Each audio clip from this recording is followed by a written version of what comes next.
Miami, gang. How are ya?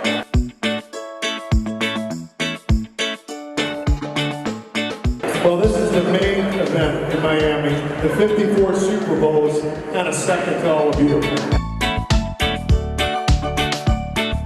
The most welcoming, warm, open group of people to figuring out how we can do business together, how we can grow together. And at the end of the day, relationships mean everything. Everything else is bullshit, right? My challenge to you is in your business, we have to be careful.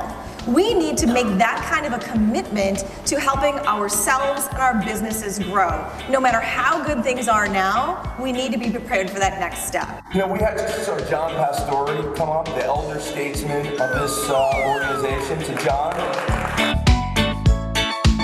The integrators here from AIN are some of the best I've seen across the country.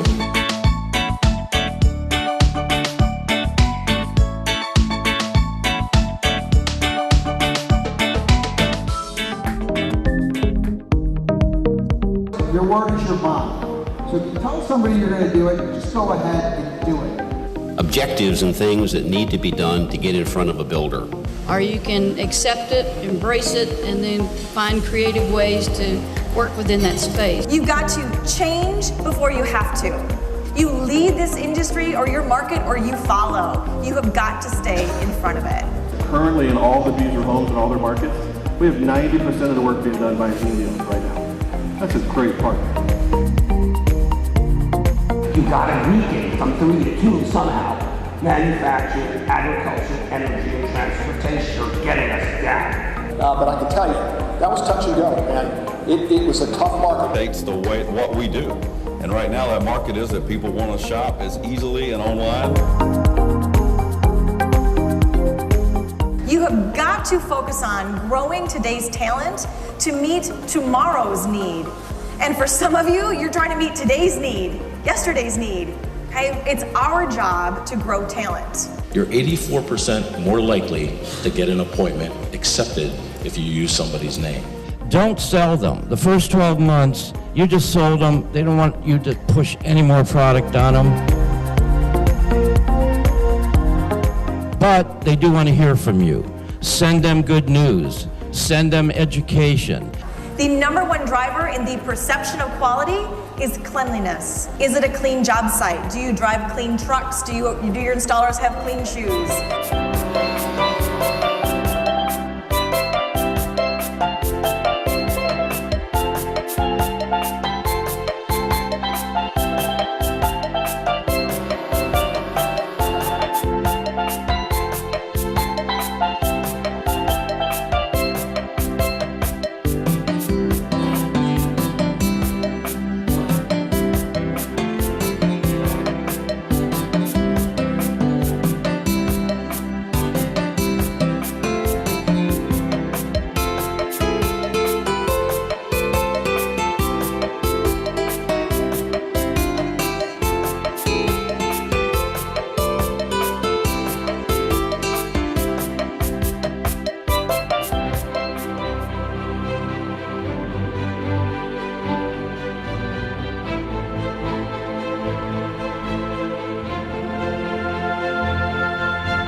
Is this room is made up of a group of entrepreneurs. And regardless of what's going on, good times and bad times economically, we figure out a way to change our business, we figure out a way to win, we figure out a way to work with manufacturers, to leverage all the strengths of organizations like AIM. If your dreams don't scare you, they're not big enough. Thank you so much to all of our strategic partners for assisting us with this year's event. I mean that sincerely.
like I said, no turkey and salmon, no way. You can have whatever you want, shrimp, steak, no salmon. In 2020, let's make it happen.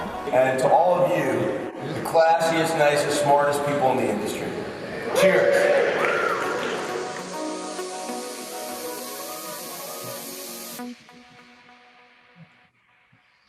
We would like to welcome you to the 2021 AIN Live and Learn Virtual Conference, February edition.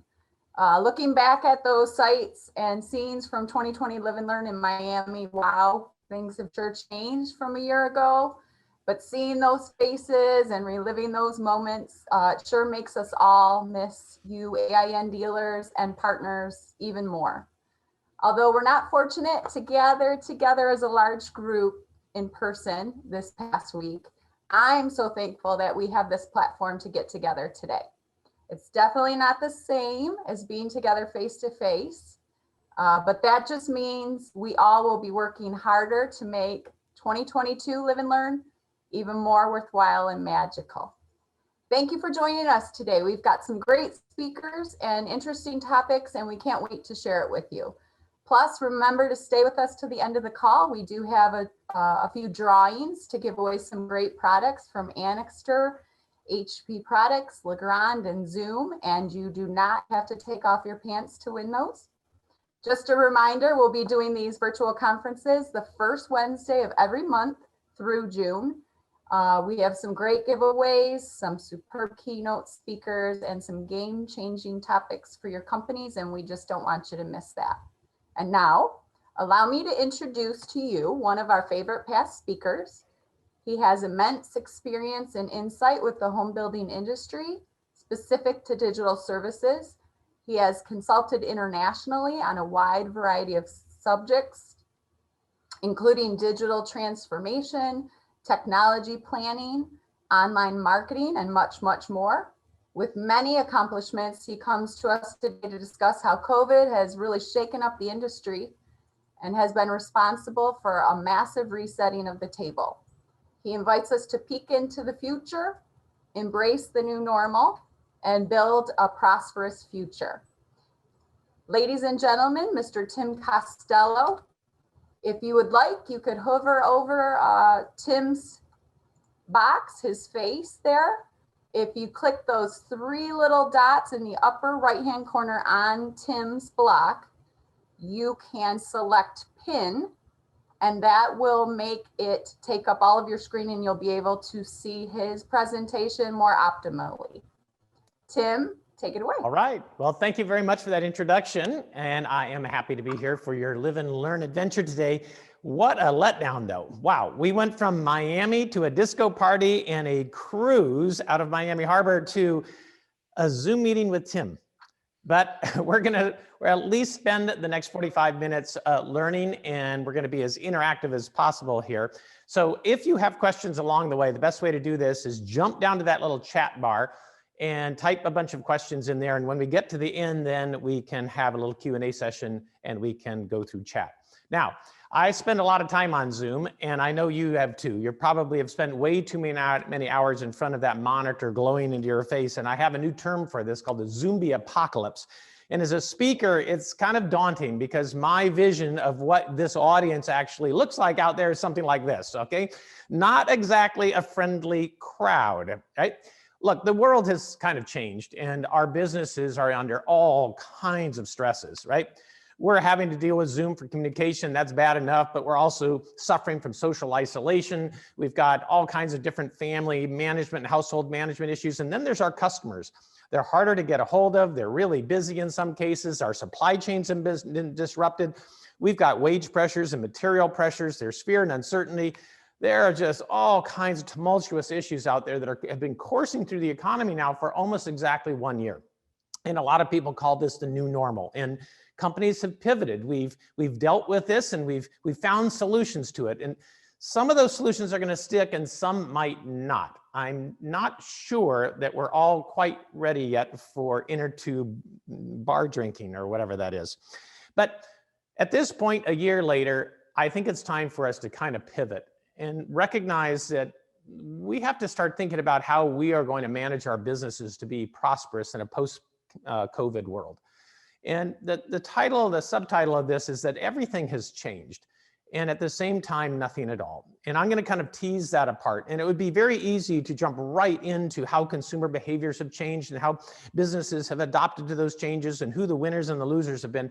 But we're going to first start diving a little bit deeper into the economic impact that COVID has had, because it gets washed over a little bit. And until we tease that apart, and especially tease it apart in housing to understand why is housing doing so well in this pandemic, we really aren't going to quite understand how we can harness the potential power of a post-pandemic world. First of all, let's start with unemployment claims. We all know that this pandemic created a rush of unemployment claims, and everybody, well, yeah, it was really bad. Let's just look at how bad it was. This chart that you see behind me, right, shows unemployment claims going all the way back to 2000. So if you remember in 2000, there was a dot-com bomb, right? We had a huge economic recession caused by excessive valuation in the dot-com. And you saw a spike back there in unemployment, but that spike was really teeny. And then, of course, we had the Great Recession, the largest economic downturn since the Great Depression. That happened in 2008 and 2009. And you can see here the spike in unemployment we had there as well. And then there's COVID. As you can see from that chart, COVID was 10 times worse than the Great Recession from the volume of jobs that were lost. And I know what you're going to say, yeah, but Tim, that was just a few weeks and a few months. Well, now look at the next chart.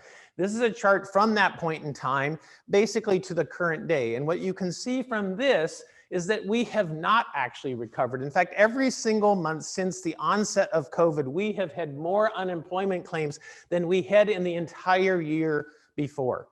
So the impact on employment and on real wages, not income, and we'll get to that in just a moment, but real wages has been absolutely devastating. The reason we bring this up is because this is going to have prolonged impacts on how the economy heals and how the business world heals and what people are going to be spending their money on. Now, COVID also had a very unusual impact for a recession, and that was that it affected certain populations much more than others. In this case, you can see this chart about wage vulnerability, right? And their annual earnings. And it's a pretty clear correlation. The lower your wages, the lower your education, the more likely you were to be directly impacted by this recession. And you think about it. This is hospitality workers, restaurant workers, entertainment, right? All of those professions that were decimated were at the lower end of the income stream. So you started to exacerbate the income inequality that already existed in our society, where because the stock markets were doing so well, those that didn't lose their job and had capital assets actually did extraordinarily well during this recession, while others, their household income has been impacted. And the magnitude of that impact, if you take a city like Houston, Texas, for example, 40% of all households within Houston have had their household income impacted by either reduced hours or one of the household members losing their job. So it's fairly widespread, the dramatic impact, but very concentrated in our society as to who's feeling the pain. Now, more broadly, if you look at the entire economy, let's take a look at a couple of those statistics over here. Basically, every single major statistic that you would look at to determine whether an economy is doing well or poorly has been impacted pretty substantially. These are not small changes. Let's just take a look at a few. National debt this year alone was $3.1 trillion. This year alone, 15.2% of the GDP was borrowed from foreign nations.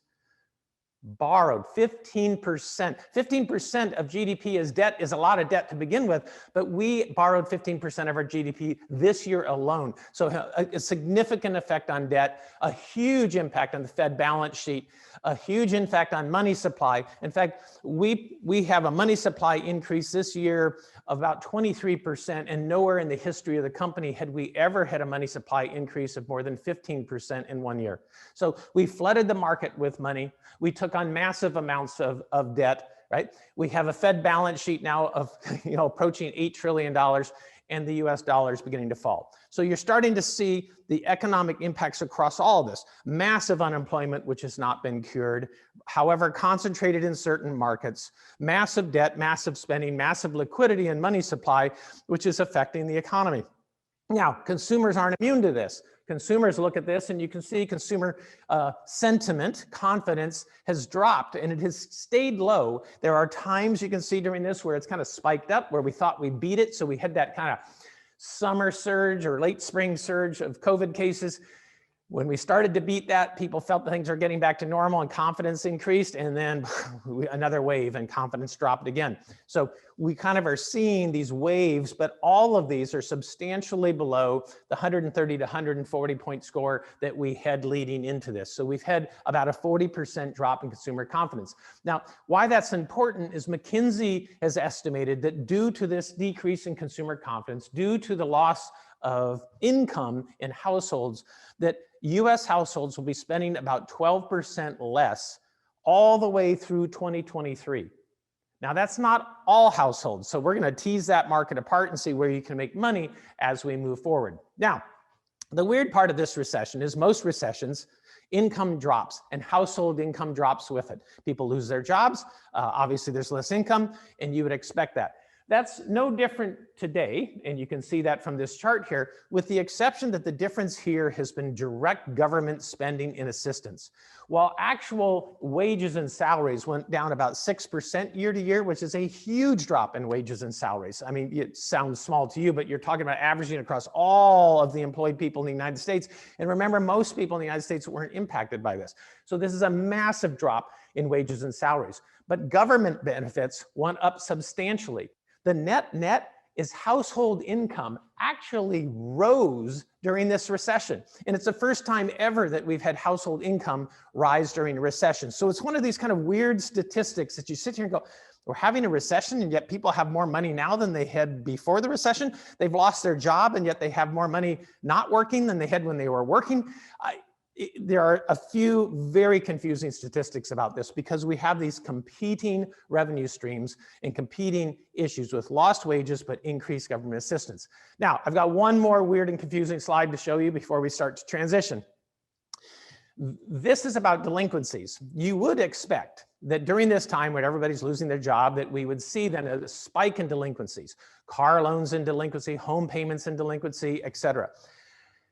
But when you look at these charts, everything seems to be getting cured, right? We see the percentage of newly delinquent car loans going down sharply. We see consumers with third-party collections going down. We see percentage of households with loan demands that are current are going up. We see 90-day past delinquent student loans dropping, to record lows. How could that be? Is that because they've got this government assistance, Tim? No, it's about reporting.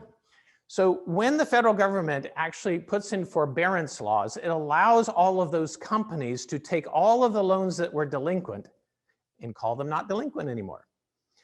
So it doesn't mean that these were cured, but it means the reporting from these companies shows that they have all been cured. Now, the problem will be as we unwind this at the end, when eventually forbearance is no longer in effect, then these charts will reverse themselves, and they could reverse themselves with quite a fury. So there's not all bad news out there. One of the great pieces of news is housing. And guess what? That's where we make our income. So that is awesome for all of us. But it is a highly differentiated market. So we're going to dig into housing for a little bit in just a moment. But clearly housing has had just an extraordinary performance. All of you know that. I don't have to get into this. But what you can see is that the rebound in price gains, for example, has been extraordinary. And this is beginning to cause some headwinds in the market. That the prices and the affordability index for a large portion of our society, especially those at the bottom end that have had their income constrained, will start to create market headwinds. Now that leaves the luxury buyer, the second home buyer, right? The urban town home buyer still fully entrenched because they have made more money during this downturn than the rest of the population. So in that case, they still have a great opportunity to move forward. Now, what else has happened here? You can see this here where the luxury segment has absolutely boomed. This makes perfect sense. So we just talked about the fact that those that had money and those that have assets have made extraordinary gains in wealth during this recessionary period, while those at the very bottom of the period have lost household income. And you see that in home sales. The most affordable homes have actually had a decline year over year, right? Even the affordable. What you see is medium, expensive, and finally luxury homes with a 41% increase in volume in luxury properties. So there is a teasing out of the market. Now, there are also some difficult challenges. Urban properties were hit early in this pandemic, but have started to come back with a vengeance. Everybody was talking about the death knell of all urban properties, that New York City, San Francisco would all just shut down. There are problems in the marketplace. There is more inventory in those markets on a historical basis. So the market has kind of been flooded with different homes for sale, and there has been an exodus in population out of some of those markets. We have started to now see a correction where sales of, again, luxury properties in those markets are beginning to pick up and firm up very nicely. Now, one other area that we, again, sees as troubling in the housing market is the area of forbearance. What we just talked about before with all these companies for car loans and student loans showing magnificent results with nobody in forbearance now, right? We have the same problem here. We've got 42% of families that make $35,000 a year or less saying that they have very little confidence that they can pay their rent. What's more important, 30 to 40 million Americans are in forbearance today, and when forbearance ends, they are at risk of eviction. That could create all kinds of dislocations within the housing industry as well. So you're probably sitting here going, wow, there's good news, bad news all over the place. That's right. And we don't see this any more profoundly than on Wall Street.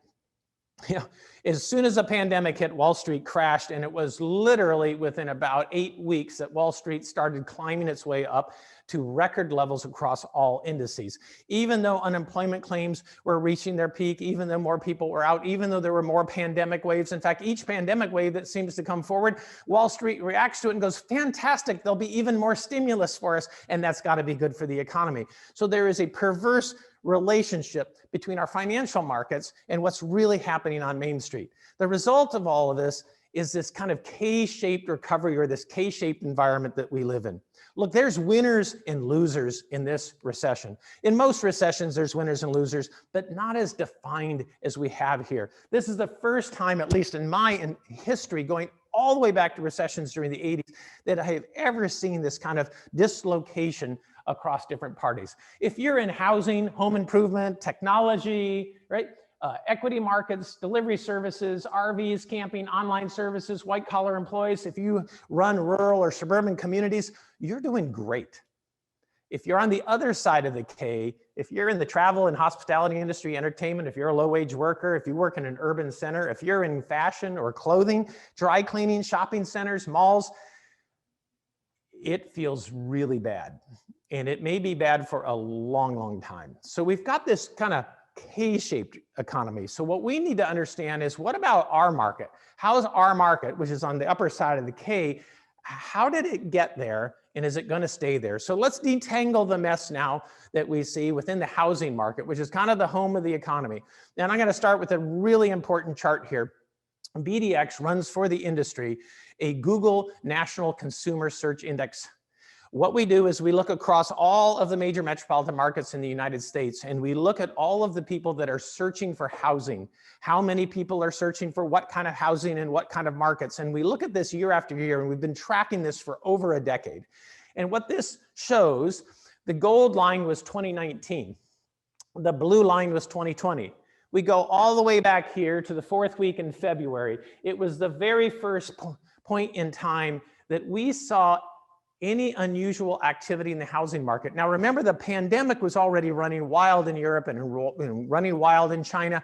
There had been a case or two here in the United States, in Seattle, but the housing market didn't care. You could see the blue line was over the gold line. More people were searching in January and in February of 2020 than there were in 2019. Things were looking pretty good, about a 10% increase in traffic, which is right in line with analyst estimations.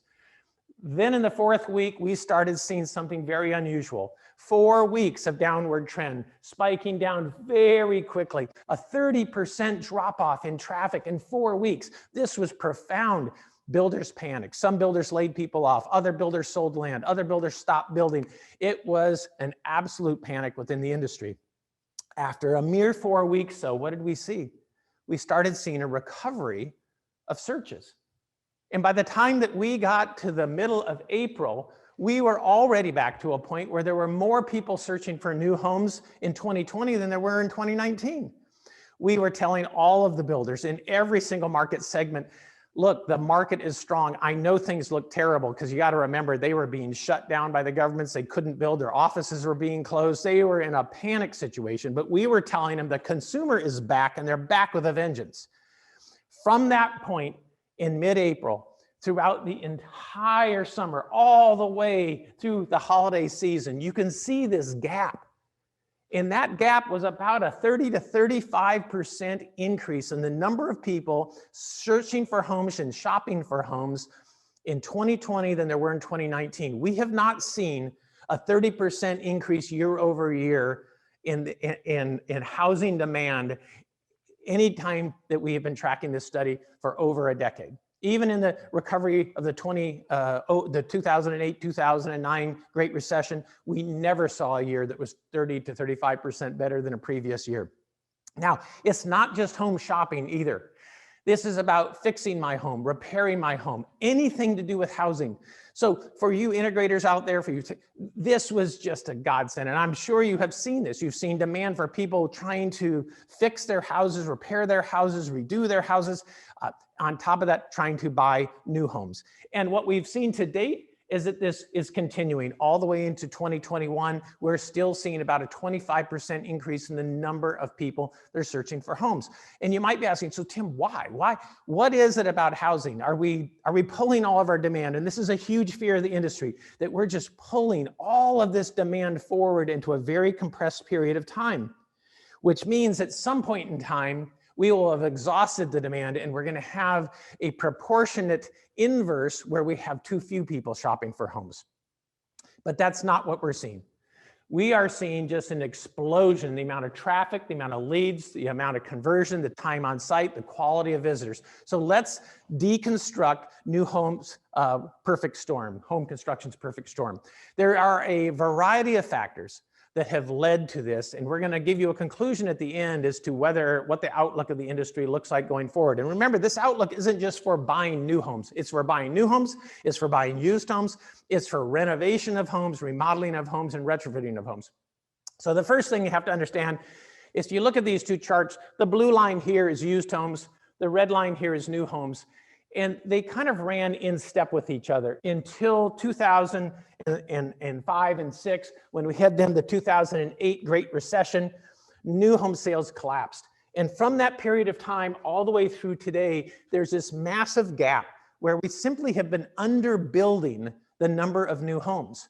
So instantly, there's a 30% market disconnect, where we have been building about 30% too few new homes every year now for almost a decade. Now, some of that was to accommodate for the fact that we built too many homes during this peak period here. So we had to have a period of offset. But that period of offset has been satisfied, and we were simply building too few new homes. So this means that there's a tremendous amount of pent-up demand. Now, the next thing that we had, right, is that there was simply a shortage of used homes when COVID hit. And there's a ton of data out there. You can see it right here, that as soon as COVID hit in March, the number of new home listings, right, that were being put out on the multiple listing services just dropped catastrophically. And you can see it in every single market. Markets had 38% less, 30% less, 28% less, 30, 34.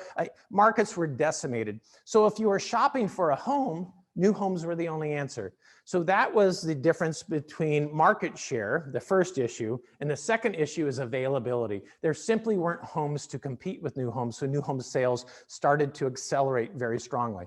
Now the next thing, this is number 3.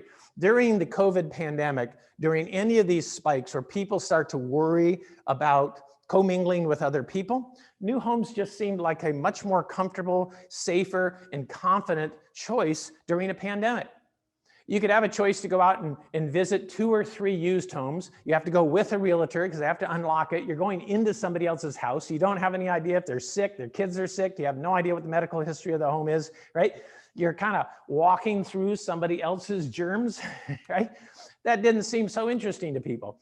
Or I could schedule an appointment on my cell phone and I could go into a model home all by myself and get an access key code, walk into a model home, tour the home myself. The home would be completely sterilized by the builder. After that, wow, that just seemed like a way more approachable way to buy a home. So remember, we had underbuilt, there were no used homes on the market to compete with, and suddenly looking at new homes simply was a safer, more compelling experience. Now, number 4. We all moved out of our apartments. We all moved out of urban areas, and we started to look at our suburban fringe. And we saw this in spades, where you can see the number of searches for rural areas and small town areas went up dramatically, whereas the number of people that were looking for urban center areas was depressed during this period of time. We saw a profound shift in the number of people that were looking to move out to a suburban area where they had a backyard, they could social outside, they had their own private space. So renters were abandoning their apartments so that they could have a space of their own. City dwellers were abandoning more tight city situations and looking at rural and suburban situations. Some of this was then further accelerated when major corporations said, you know what, you can work from home. In fact, you can work from anywhere, which says, well, why am I going to live in the Bay Area when I could live in Lake Tahoe? Right? So people started to move to these more rural and small town environments. That was number 5. And then we go to number 6. We had more money. We touched on this earlier, which is really kind of counterintuitive. During a recession, when you had massive layoffs and most job losses ever in history since the Depression, and yet household incomes went up. They went up because of stimulus. We received a $1,200 check, and then we received a $600 check, and now we're going to receive another check. The government stimulus has added massive amounts of cash to the reserves of households, which gave households the ability to put a down payment on a home. Many of the millennial households had expressed interest in real estate, but had not been able to accumulate enough money for a down payment. These checks, for those that didn't lose their jobs, enabled them suddenly to enter the housing market because they had the amount of money either to pay down debt to qualify for a higher credit score, or to use that newly found cash as a down payment. So another virtuous wave of activity for housing. And then, of course, there's interest rates. And interest rates have been going down and down and down and down. And I don't know about you, but it seems awfully weird to be getting a mortgage at 2.2%. It's astonishing. You're literally getting to the point where there is hardly any interest payment left in the mortgage at 2%. And this has been a virtuous wave for the building community.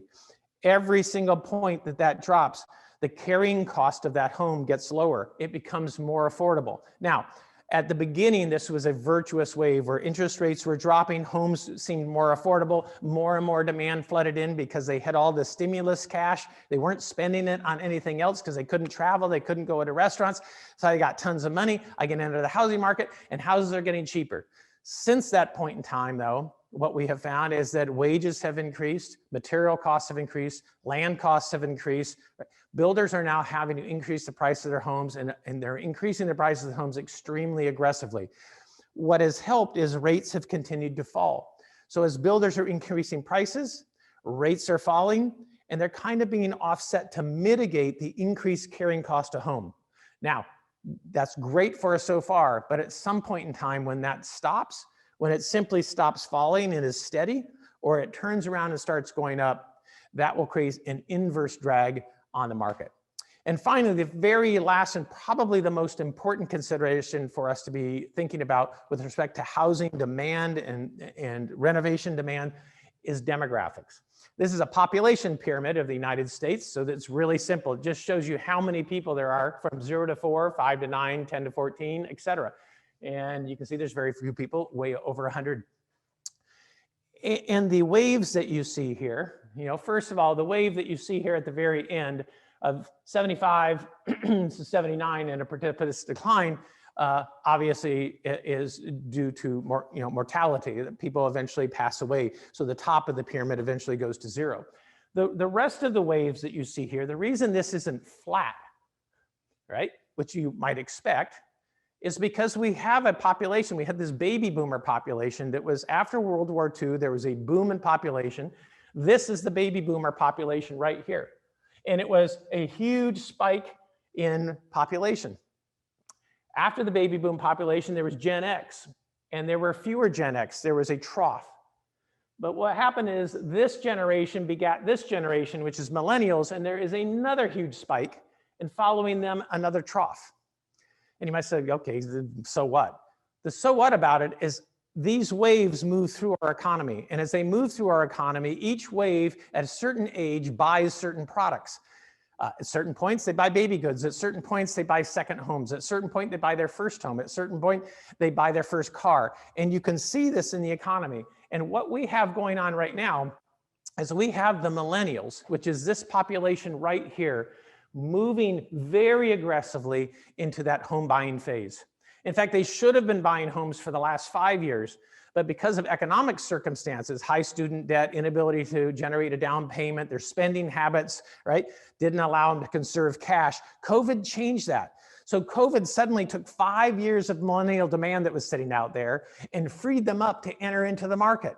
And what we are going to see is for the next decade, we're going to see extremely strong demand. For the 2008 crisis and the 10 years that it took to recover from that crisis was really the 10 years it took to kind of course through the trough of all of the Gen X. But now we're past that, and we're on the other side of it, and we're on a virtuous side of the curve that should enable a tailwind for everything related to housing for the next decade. And this is an enduring path. So the net, the bottom line of all this, that housing is experiencing an extended period of high demand. There's positive demographics that are going to sustain us for some time, at least a decade. Now, there are other factors that are going to wane. This idea that the government's going to keep giving us money probably will go away some way. The fact that interest rates are down at 2.2% for a 15-year loan, those will probably reverse and start to go up, causing a drag on these issues. Affordability will also become a problem because home prices have gone up so fast, so quickly, that it's causing constraints at the bottom end of the market, having little effect, of course, on luxury and second home buyers. The luxury market, the second home market, the rural market, and the suburban market, that's where it's hot, and that's who's going to lead the way. So it's been a wild ride. Nobody, certainly last year when they were doing planning for 2020, thought about putting in their planning, what if the worldwide pandemic changes everything? But we've made our way through it. We've pivoted, we've survived. And if you're watching this video, my guess is you're still in business and you're still hoping to have a great year in 2021. So it is time for us, kind of in the fresh light of a new day, to sit back and say, how do you create a business that's going to kind of survive, and not only survive, but thrive in this new post-COVID world? So if you go out there into the modern press and you read anything about COVID in business, you're going to be convinced that everything has changed. You know, the world has changed. Nothing will be the same after COVID. But on closer inspection, it's really important to note what really has changed and what hasn't changed at all. On closer inspection, what we find is that it wasn't so much that there has been a change in consumers, there's simply been an acceleration of previously established patterns. Geoffrey Moore wrote a book called Crossing the Chasm, and hopefully some of you have read it. And in that book, he shows how new technologies are adopted.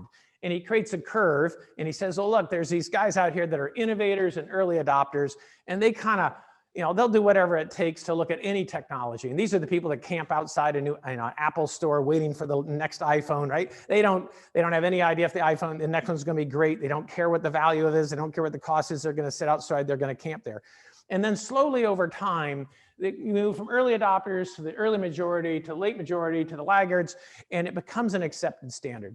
What we have seen during this pandemic is simply an acceleration of trends where we already had firmly established constituents behaving in a certain manner.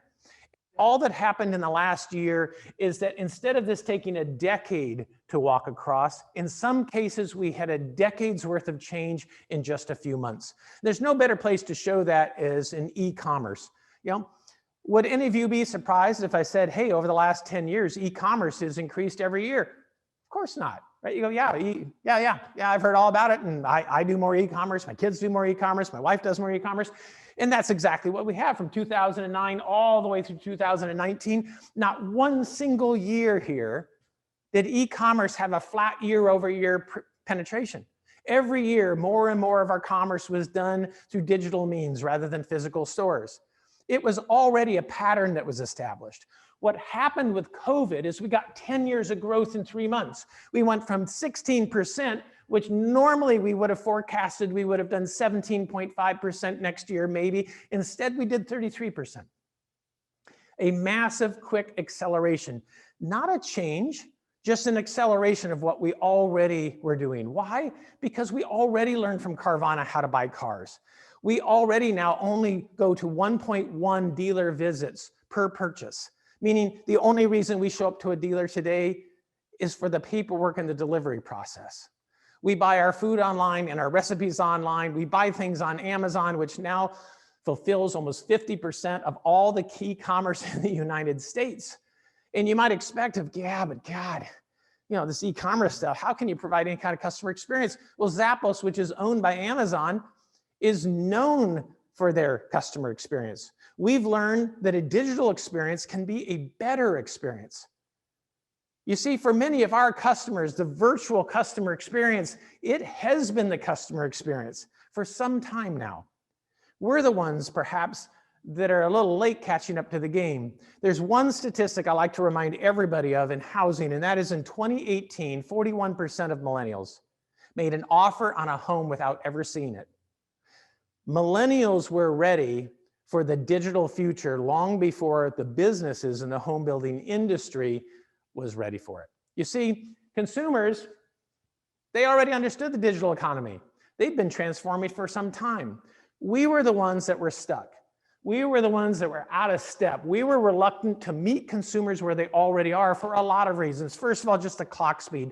We're a slow industry to change. Then there's fear. What if I change and what if it's the wrong thing? You know, should I do that? There's inertia. This is how we do things. This is how we've always done things. We're going to continue to do things. There's ambivalence too, in some cases, and need, because if your business is doing great, there's not a lot of motivation to change. And then of course, there's all these cognitive biases that play with us. You know, everything from a confirmation bias, status quo bias, negativity bias, not invented here. Oh my Lord. We suffer as business people with all of these anchorings. I mean, think about it. I love the curse of knowledge, where we know so much, we discount new ideas. For any sole proprietor, that's almost a given. You have so much profound knowledge about your business, about how it got to where it was. The challenge is those become cognitive biases for us to plan the future. We have to break through those cognitive biases so that we can be better at this. And this is not unusual. All kinds of businesses have this problem. Look, Apple in 1997 was facing basically bankruptcy. It took that kind of shock to it to bring Jobs back in and to shift from their computers to the iPod and to music and to services, and look at them today. But it took a crisis to get there. The same's true of Marvel, which is an amazing turnaround, but they had to kind of go through bankruptcy to physically do that.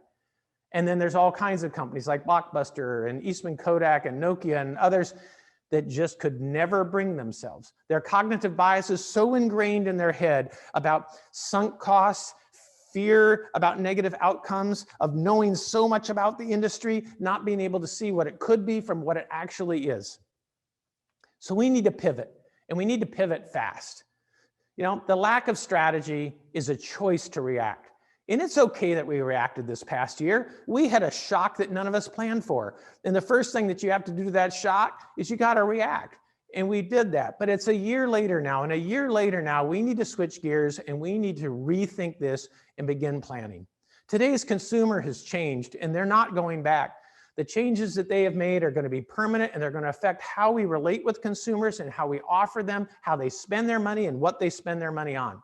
McKinsey has taken these changes, and they have listed a series of strategic shifts in the consumer world. And some of these shifts fall right in our wheelhouse. This idea of the homebody economy, where we spend more time at home and we're willing to spend more money on our home, that should fit right into the cornerstone of your basic value proposition in a path to a successful and profitable future.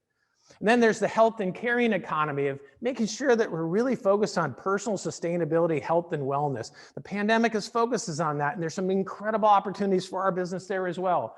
And of course, our flight to digital and omni-channel means that our constant investment in personal relationships and physical demo centers may have to give way to a more digital approach to intersecting customers and their customer experience.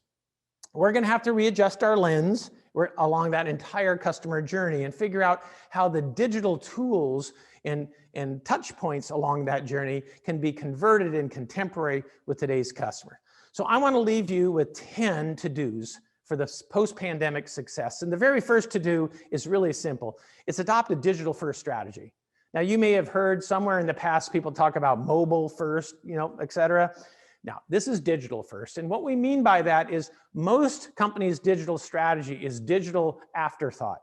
It's digital second, third, or fourth, meaning you have a physical company with physical design centers and showrooms and physical salespeople, right? And the whole process is about that. And then you go, well, maybe we should have a website too. Yeah, we'll launch a website.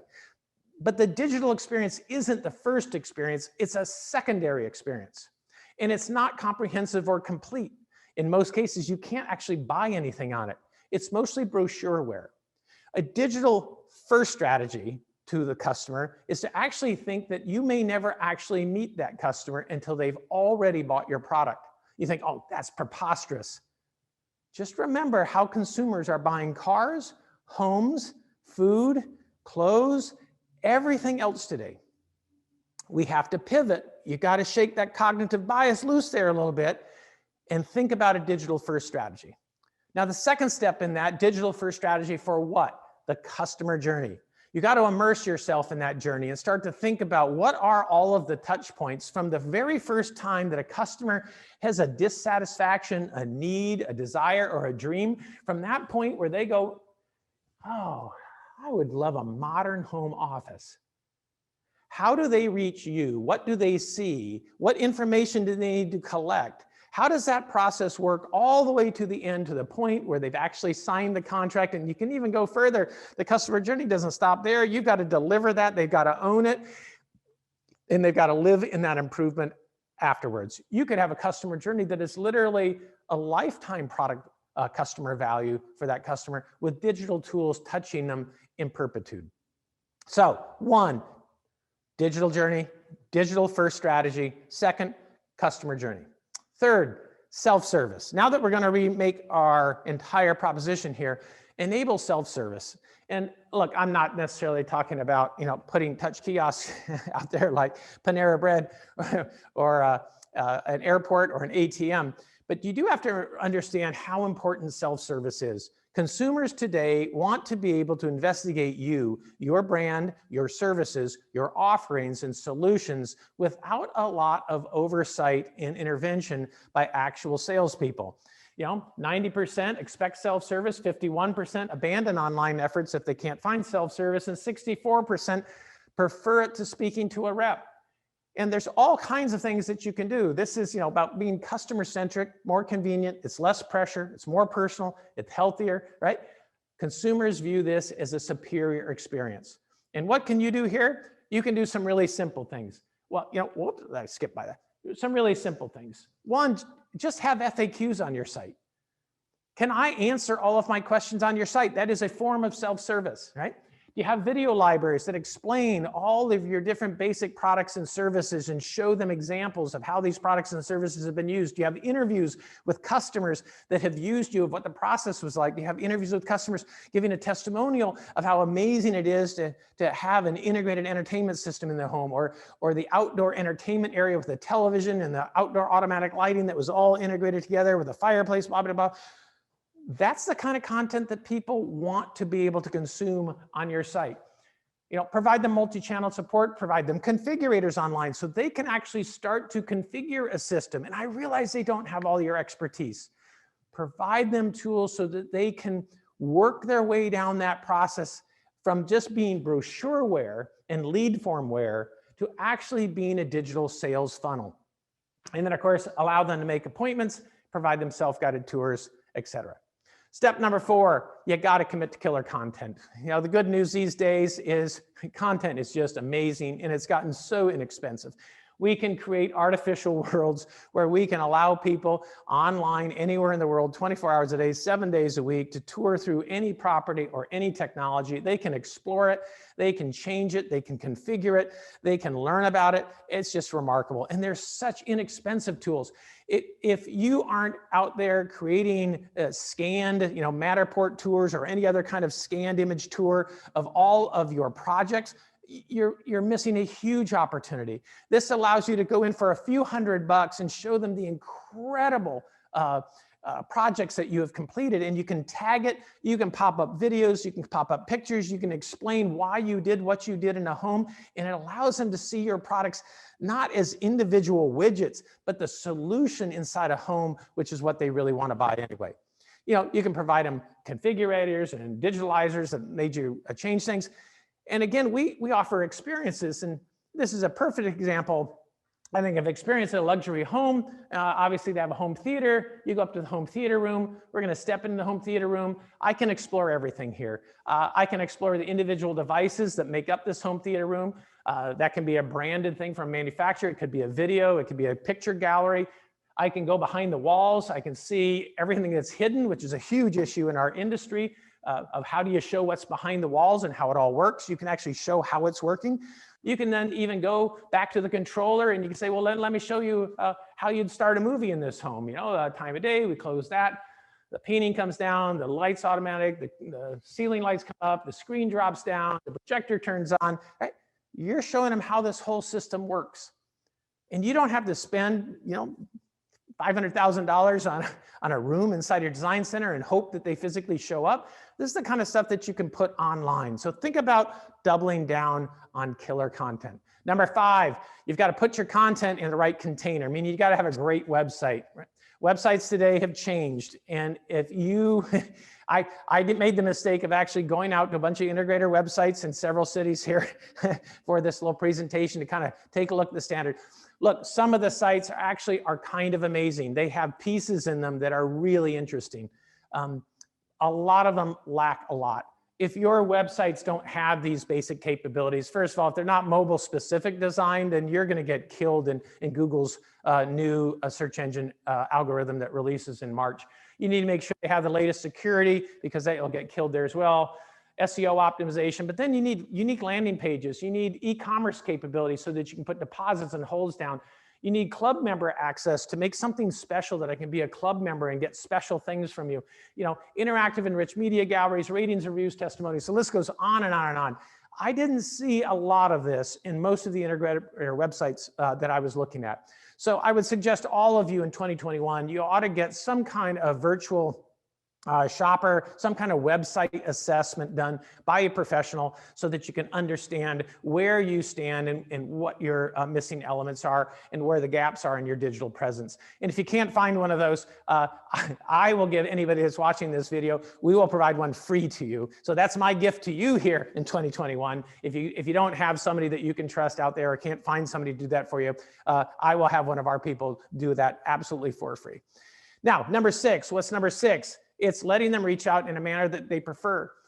Consumers' communication habits have changed. We're mobile now. And if you ever talk to a millennial, they're not even sure what a phone's for other than texting, right? Just ask them, why don't you call them? And they give you that weird expression, call? Why would I call somebody on a phone?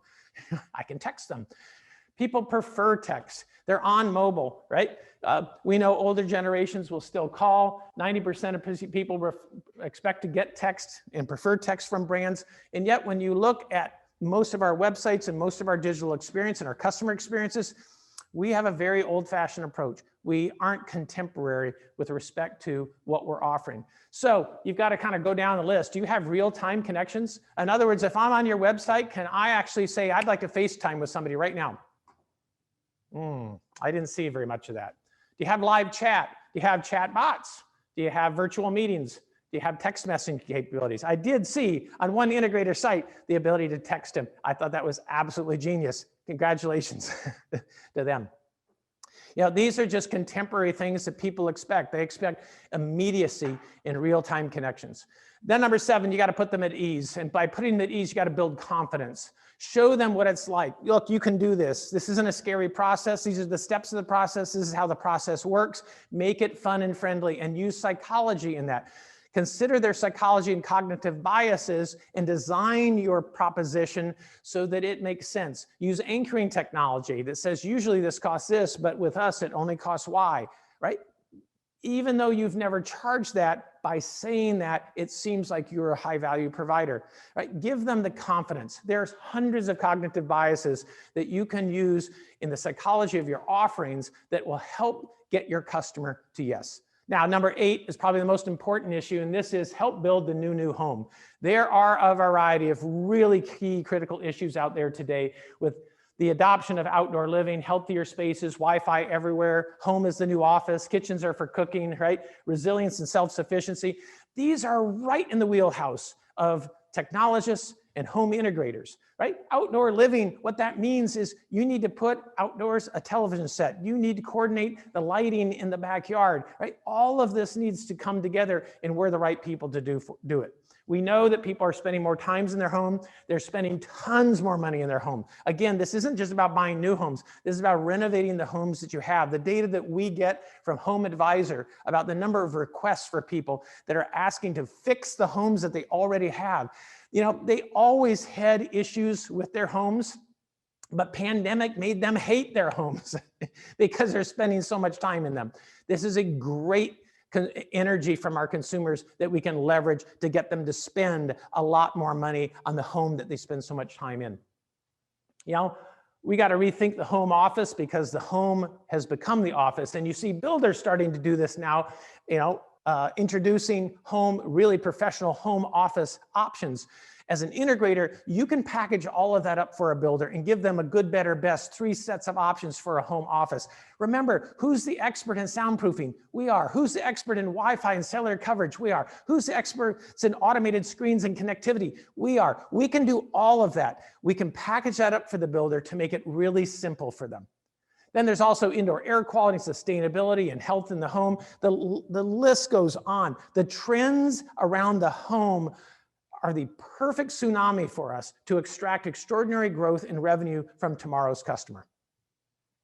Now, next thing, number 9, move your CTAs closer to the sale. Like I said, I went out a bunch of integrator sites. I looked, this is the CTA.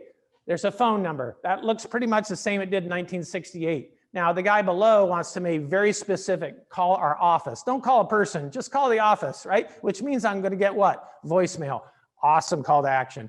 Then there's, of course, the old contact us, because everybody wants to contact somebody. And then, of course, even better, you can contact us form. Awesome. I get to fill out, I get to do work so that you can sell me something. These are terrible. And this is really the state of the industry. Long forms, contact us. This is really good for about 1990, 2000 web. We've got to change that. We've got to move the milepost here where we move from information and brochure sites to sites that sell. And the way to do that to start is we got to start with having real-time conversations enabled on our websites. Then we've got to have appointment scheduling, whether it's virtual or real appointments, they should be right on the site. Make them take a step further, make them commit. You want them to walk down this process. You don't want them to stop at brochureware and to send out an email form. You want them to say, I want to meet with you Thursday at 3. That's a personal commitment, and far more likely that you're actually going to have a real visit and conversation than with an employee, with a potential customer, than you are if you just have a lead form. Then give them configurators and tools on your website so that they can actually configure things and send them to you and ask for requests. Wow, that's a customer saying, I kind of went on your site, I picked these things, this is what I'm looking at. Tell me how much this is going to cost. And I realize you may not be able to quote that job in detail, but it starts the conversation at a different starting point. And then eventually allow them to hold or purchase something online. Get them all the way to the point where digital commerce becomes commerce. And then number 10, skate to where the puck's going. We have an amazing future opportunity. With all of the telemetry technologies that are out there for screening and medical assistance technology. I go to CES every year. I spend a lot of time looking at medical technologies to see this remote sensing and remote telemedicine, how we can take that and then integrate it into the home. It creates homes of the future, which just aren't places to live, but they're actually places that care for us and look after us and actually improve our quality of life and our longevity. Now you think that's crazy, Tim, nobody's gonna do that? Well, Sekisui is already doing it. Sekisui it owns Woodside Home here in the United States. They're one of Japan's largest home builders, and they have created the home of the future with sensors embedded in the home that can already detect the key issues of stroke. So by monitoring you every day in a passive manner, they can determine whether you have early signs of many of the critical diseases. So if you live alone at home, which is going to be a huge issue for baby boomers as they want to reside in place in their home, we can integrate medical technology into the home. And this is complicated stuff. This is electronic systems, software, sensors, right? This is perfect. This isn't a Nest thermostat you hang up on the wall or a Ring camera you can throw out front for $100. This is going to be far more complicated and sophisticated, which should enable us to prosper in a post-COVID world. So my last piece of advice is act and act now. Look, we may not get all these details right. And you can say, Tim, half the stuff you said is just total BS, right? But if half of what I said wasn't, then that means that the future is truly going to be different. And we need to skate to where it is. We need to change our businesses. We need to get out of the fog of war, which we get stuck in, and we need to create a path for us to get to the future. Because it won't be too long from now that this COVID pandemic is going to end. And we've got to be ready to greet those customers where they are. Thanks for your attention today. And I'm going to be ready to answer some questions. I hope you are very busy with that little chat button down there. So take it away. Let's hear some questions now. Thank you so much, Tim. You did an awesome job. And yes, we have 5 minutes for question and answer time. You can either fill out the question answer tab or the chat box. All right. So far we have one, but it's not for you, Tim. The recording should be ready in about 48 hours and up on aingroup.com. Just go to our YouTube channel. That was easy. I didn't have to do anything. All right, you guys, come on. I want to make sure that there's at least one person actually watch this entire presentation. So if you are the last one standing, you can ask a real softball. Okay, someone is asking about a builder site or a dealer site. I'm not certain what the question is. Yeah, I'm not sure what the question is. So if you could jump back on and just clarify.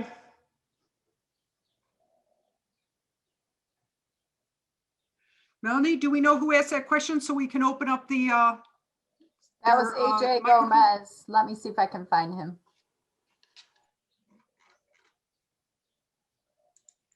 AJ, I just opened your microphone. Yeah, All just right. looking for like a great example of what, you know, we know that DR Horton's done some stuff with some of the technology and things. Just a great example of, I'm sure builders are using it. So I guess I'm looking for a good builder site or a good dealer site that's got some of these flavors in there. You're talking about website design specifically, or are you talking about how to merchandise technology in a builder site? Well, this whole experience, it already exists. People are doing it today. So I don't know if it's a big, you know, if there's a huge builder that's selling well from from your platform or another. Yeah, one of the most interesting ones I think lately is TriPoint. You know, obviously very large builder, but TriPoint has actually just recently allowed consumers online to completely configure their home online so that they're done and they can submit it for a proposal, meaning they can pick the lot, pick the plan, they can pick all their structural options, they can go in and pick all of their appointments, their colors, and their finishes, and then take that bill of material basically, you know, they don't know that it's a bill of material, but it is a bill of material, right? And they can say, hey, here's what I was thinking about. How much would this cost? That is so much better than an email lead, and it's been transformative to their business, as one example. It would seem to happen so much faster for the consumer. Look, this is just how consumers want to do. Here's the other weird thing I'll tell you is when they do this at 1 o'clock in the morning Thursdays. You know, they do this at the weirdest times because this is when they have time. You know, they can't sleep, they're up, they whip out their iPad, they start to dream about things. And of course, if all they could do was call us or send us an email, that's a completely dissatisfying, proposition. But when we enable them to actually fulfill commerce, it's a game changer. Hey, Tim, I want to ask one more question since I got the floor for a second. What's the range of stuff that you do for dealers and builders? You know, is it from A to Z? Yeah, so at the very low end, because we have, we have very small sole proprietor builders and manufacturers and trades. And for them, websites are a couple $1,000s. You know, I would not suggest that if you were any kind of size because you want to put a few more features in. But if for a few $1,000s these days, you can create an amazing website. That's the advantage of technology today. You know, you don't have to spend a lot of money. And graphics and content run from hundreds of dollars, right? So this is not budget killing stuff. I just want the image behind. I want to stand in front of the screen and and sit at my desk and pitch people all day. Yeah. For a living, that's what I want to do for a living. You can do that. You can get one of these screens, right? You know how to do this, right? Get one of these and pop it behind you. Okay, we do have a few more questions here. I have one from Paul. If you have a commercial and residential services, how do you build a main page and open the fold? Yeah, that's really interesting. So you can do multiple things. There's all kinds of strategies. So we'd have to ask a bunch more questions. But one of the keys to good website design is landing pages. You know where people many times are coming from, meaning I'm searching in Google for, let's see, home theater experts, right? And you can see where that person is coming from and know that it's like a consumer. So you could drop them directly on a consumer landing page in your site so that they don't have to kind of migrate their way through, a taxonomy of we have a commercial business, we have a residential business, we have this, we have that, right? Because that's hard for people to work their way through.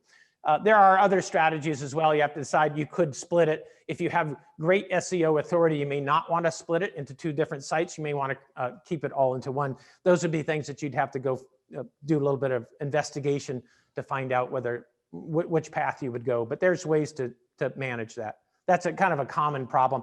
Everybody has that. We have builders that have that problem. They have apartment stuff, they have commercial stuff, and then they have residential. We have manufacturers that have this problem in spades. They have both consumer and B2B sites. So it's not an unusual problem. Okay, I have another one from Patrick. He would like to know if you have seen any integrator market to the builders they are working with on their site, and if so, what is the effectiveness? I haven't seen any integrator have content worthy of being on a builder site yet. Okay. Do you have it? And I think that's a fundamental problem, right? Okay, and then another one from David Mueller. Do you have any tips on navigating a move from traditional sales process to a digital sales process, cutting out salesmen on possible commissions? Yeah, so that obviously is super sensitive. So generally you create channels. So the leads that come in from online, for example, will go to somebody specific. Now, if they're actually doing commerce online, then there's no commission at all. That's way easy. But if they still are leads that need to be worked by sales, many times there'll be a separate channel that works those, more of an inside sales, and the compensation for that is usually less. Inside sales usually makes significantly less than kind of a normal field sales type person, because one is kind of more of a farmer and one's more of a hunter, and the wage scales of those two are generally quite different. Okay, we have time for one more question. It's from James Ward. Is there an integrator that has a great digital first strategy with the customer journey in mind and self-serve options that we could look at? I haven't found one yet. I went through about 30 of them and I didn't find one. But gosh, how many integrators are there out there? 5,000.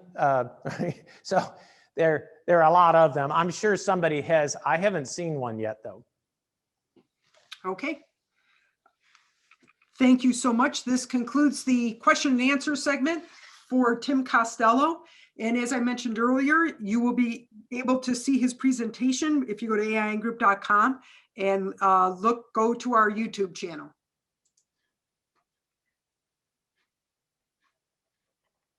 Thank you, Tim. Thank you. Okay. Thank you, guys. That was a really impressive and a lot of information. Good stuff. Next, we are going to turn it over to Larry Wright.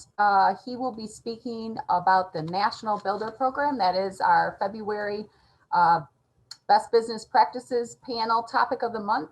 Larry, I'll turn it over to you. All right, thanks, Mel. Can you get the screen released?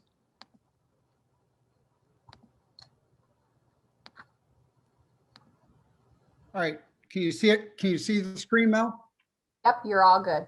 All right, well, fantastic. So again, thank you very much, Tim. That was very useful information, and I'm sure you'll get a lot of phone calls from the dealers to discuss a little bit more about websites and ways that they can go a little bit more digital with what they're doing with their interaction with not only the customers, but also the builders, since you work with builders and integrators themselves. So thank you for a great presentation. So now we have an opportunity to talk to everybody about the 2021 National Builder Initiative. Initially, we were calling this a builder program. And as I talked with the team that's involved that I'll introduce here in a minute, we decided that, this is more of a builder initiative. This is something that AIN is going to do to work with the integrators that we have in our group to, basically go out there and touch more builders and generate some additional business. So I'm looking at it more of an initiative as opposed to a builder program itself. So with that being said, I'd like to go ahead and introduce my team.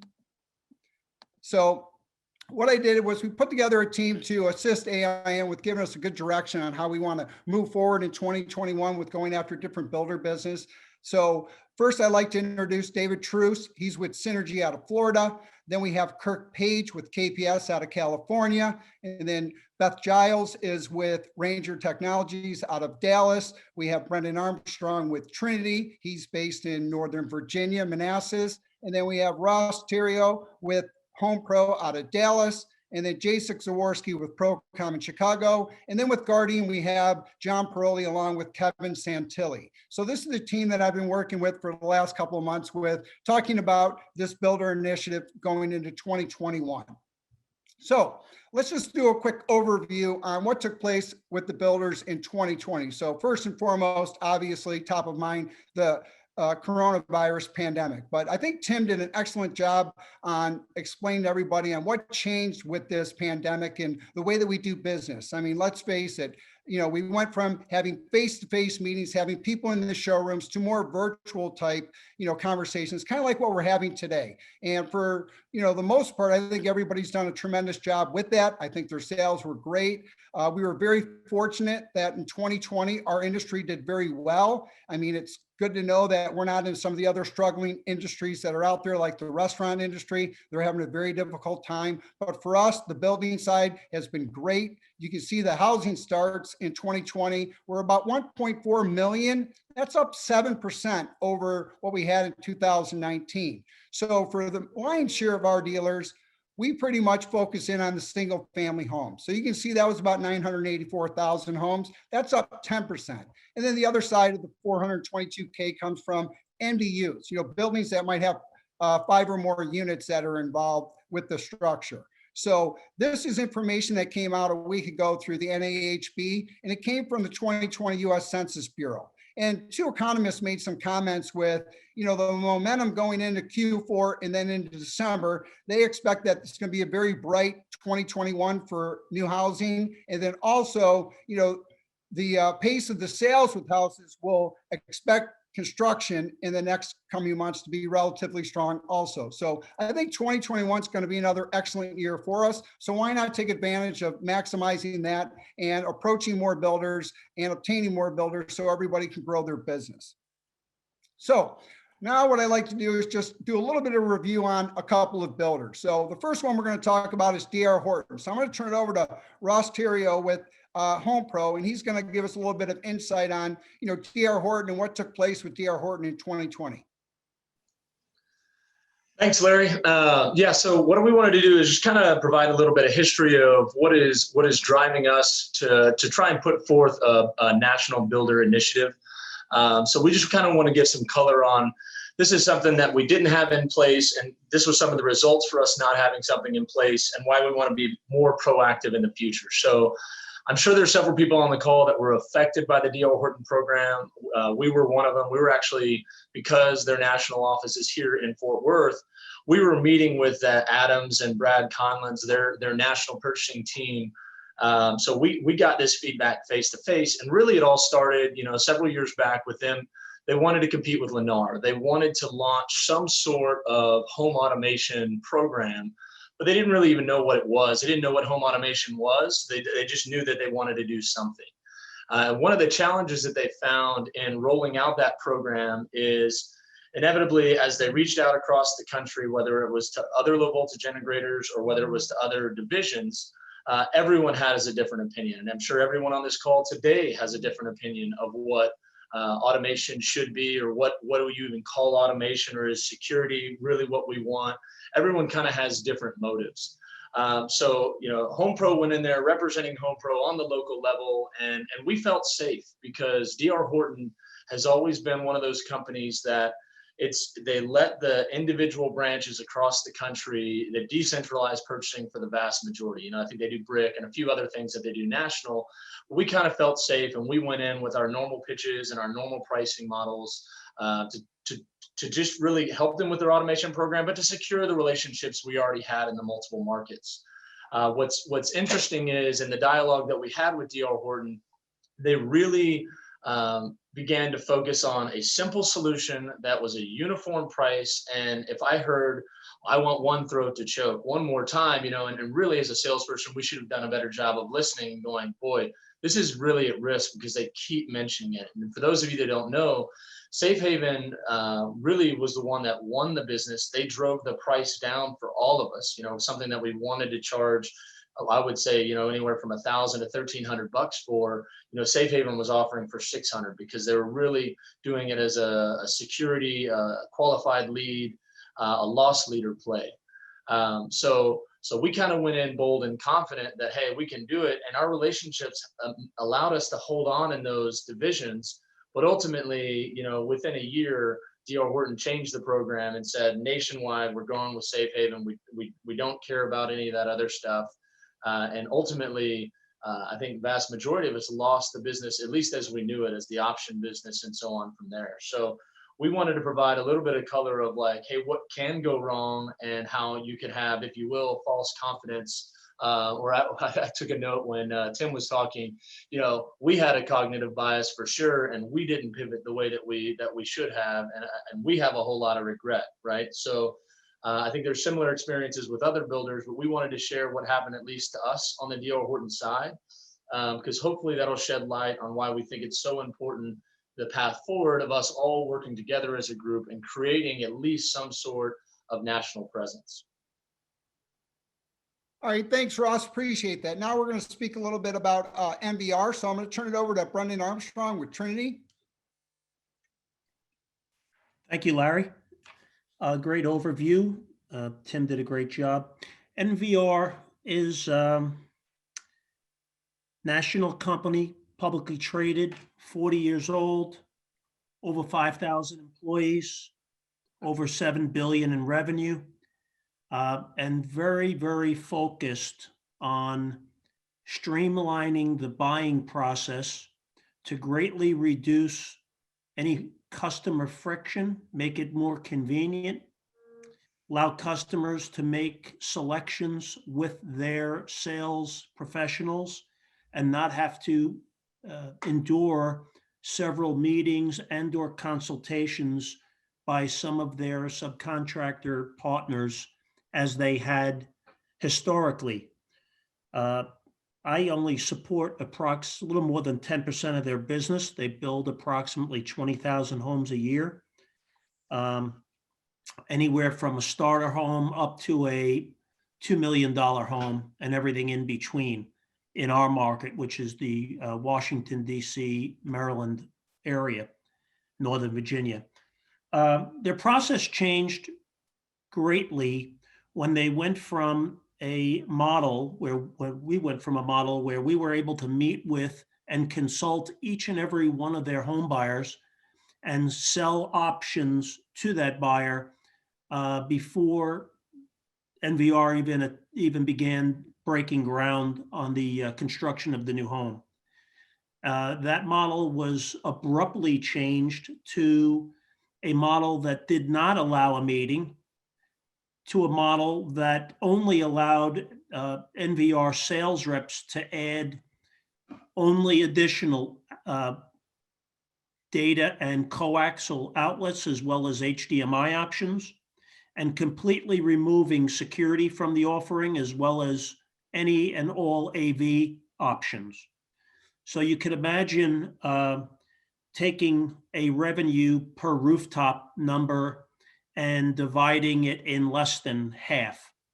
And it required us as a team, and we've been working with the AIM Group on this National Builder Initiative, to speak with and talk about best practices for the different AIM integrators that support NVR as a client.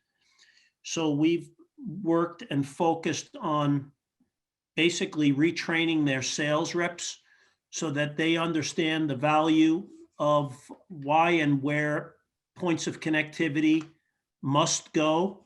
Many of these homes on the higher end are including additional master bedrooms, at least one on the first floor, and/or second offices with this work from home with Cat6 wiring to support higher speeds of bandwidth. And we spent a good bit of time literally training the NVR sales team so that they could be selling those limited number of options in our best interest and in the best interest of the customers, so the customers ultimately have what they need. That has proven to be quite successful because we were able to take the starting point of this new program and improve it about 50% in the first 18 to 20 months of the program. As it pertains to attempting to sell security, that offering is quite different. We're now selling it in what's considered a white glove post-close environment. So it has forced us as a team and as an initiative sharing best practices to focus on activity tracking, to focus on how to best incentivize and/or encourage sales reps to be selecting the white glove initiative for their home buyer so that we can meet with more people. And obviously the way we look at things is if we have as long as we're able to increase the number of potential opportunities to consult the client, we should be able to capture a greater interest level with a greater number of people and hopefully sell more security systems to that database of people. So some major disruption. Tim's presentation was awesome because it allowed me to take about 6 pages of notes, especially when customers are buying, or that 41% of consumers are buying homes without actually even walking the home. And I think it really forces us as an industry to look at different ways to present our solutions to people in a way that is most efficient for the builders as well as for their customers. So that's my overview, Larry. Hope it helps. No, that was. Thank you very much for that information, Brendan. So what's the actual 2021 Builder Initiative? So first and foremost, we want to maintain and grow the builder business. So the example of using D.R. Horton was, had we come together maybe a little bit sooner and stuff and started to go forward with approaching these builders as, as Ross called it, a one throat to choke scenario with AIN in that situation, we might not have lost out that business to the likes of an ADT, right? Just so everybody on this call knows, I did put together 2 teams when this project first kicked off early in 2020. And with that being the case, there was roughly 12 of our dealers doing 18 markets of D.R. Horton's work. And at that time, Safe Haven was only in about 15 or 16 of those markets. But they kept pounding on D.R. Horton and telling them about, modifying their price points and, how successful they were in their conversion ratios and stuff, to the point where they decided that, you know what, they have a national presence. Their numbers look good. Why don't we try to roll this out across the country? And then it was very unfortunate that, a dozen of our dealers got a phone call from D.R. Horton that says, hey, appreciate all the business you've done with us over the years, but come June 1st, we're going to do a transition, and this is what we're going to do going forward. So that was one thing that bothered me. And I'm like, you know what? I don't want to see this ever happen again to the dealers. So let's take a very proactive approach with regards to this. So, we had this team put together. We're going to start to bring everybody else into the fold that is involved with the builders that we're going to focus in on. We're going to touch on that in a few minutes here. But the purpose of that is we want to make sure that you guys are going to at least at a minimum maintain that business. And the ultimate goal is we want to be able to grow it, because we know we're not doing 100% of the top 30 builders work. I would tell you collectively, we're probably doing maybe about 40% of their book of business overall with that. So the other initiative is, when we take a look at these builders, is the profile of that builder. Does this builder actually have the right profile for what the AIN dealers are looking for? And then the last thing is, we're going to create some builder teams, and I'll touch on that a little bit later. So with regards to the maintaining and growing the business, initially, we're going to take a look at this top 30 builders. This is based off of 2019 closings. And as you can see, Melanie just threw out a poll for everybody to take to find out, how many of these top 30 builders are you currently working with? So you have an option of 0, 1 to 2, 3 to 4, or 5 plus. So if you guys can fill that out, we'll see what the survey comes back at. But I will tell you, the team that I have put together for this initiative, they are 7 dealers, and they are basically doing business with about 16 of these builders in about 58 different markets. So when we add the rest of the dealer base in, I think we're going to have extremely good coverage with this. And it's going to make a lot of sense to focus in, because this is really where the volume is when you talk about the single family homes themselves. So I guess I have to fill this out. Sorry. I couldn't see my screen because the poll was up in front of it. So another point I want to mention is there's 2 builders on this list that we will not be going after. That's obviously Habitat for Humanity. They're not a play for us, nor is the Villages down in Florida. So those are 2 that are out. So we're going to focus in really on the top 28 builders that are left out of that top 30. So Melanie just kicked up the poll results on that, so you can see the percentages of how many people are actually doing. So, 35% of the people on the call don't do any work with these particular builders. You got 24% doing the 1 to 2, 15, 3 to 5, and 26, surprisingly enough, are doing 5 or more of these builders work. So thank you for that information, Melanie. One thing I want to point out is, another article just came out this week, actually, and the top 10 builders make up 30% of all the single family homes that are built. Not only in 2019, but it was also in 18. And my educated guess tells me with some of the acquisitions, again, it will probably be a little bit over the 30% when they come out with the numbers for 2020. So this is going to be the builder group initially that we're going to look at. Now, obviously, there's some people on the call that don't work in this space. So the other initiative that we're going to do, but I'm not going to focus in on this particular call here today, is we're going to get engaged with the dealers on a local basis.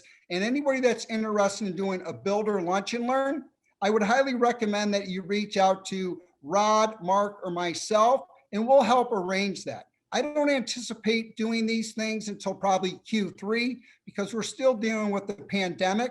But for those of you that are not playing with this high volume track production builders, and maybe you're more semi-custom, the builder lunch and learns are an excellent opportunity to get you in front of a handful of builders, provide them the pitch and services that you have available, and ultimately look to gain some additional builder business for you.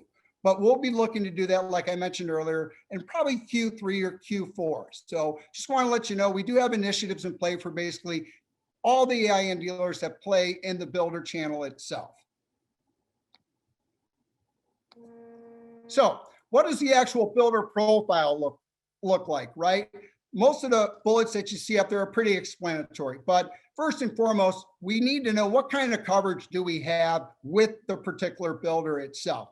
And this is going to be gathered by providing you guys that list I just showed you and asking you to fill in the blanks, right? The dealers that are doing 3 to 4 builders, which builders are they?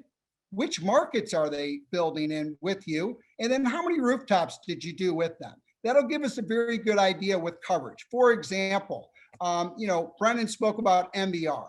I will tell you with some of the changes with MBR and stuff, there was a lot of opportunity for us to gain some builder business there. So we put together, a group of dealers that were interested in going after that book of business. There's roughly about 7 or 8 of them.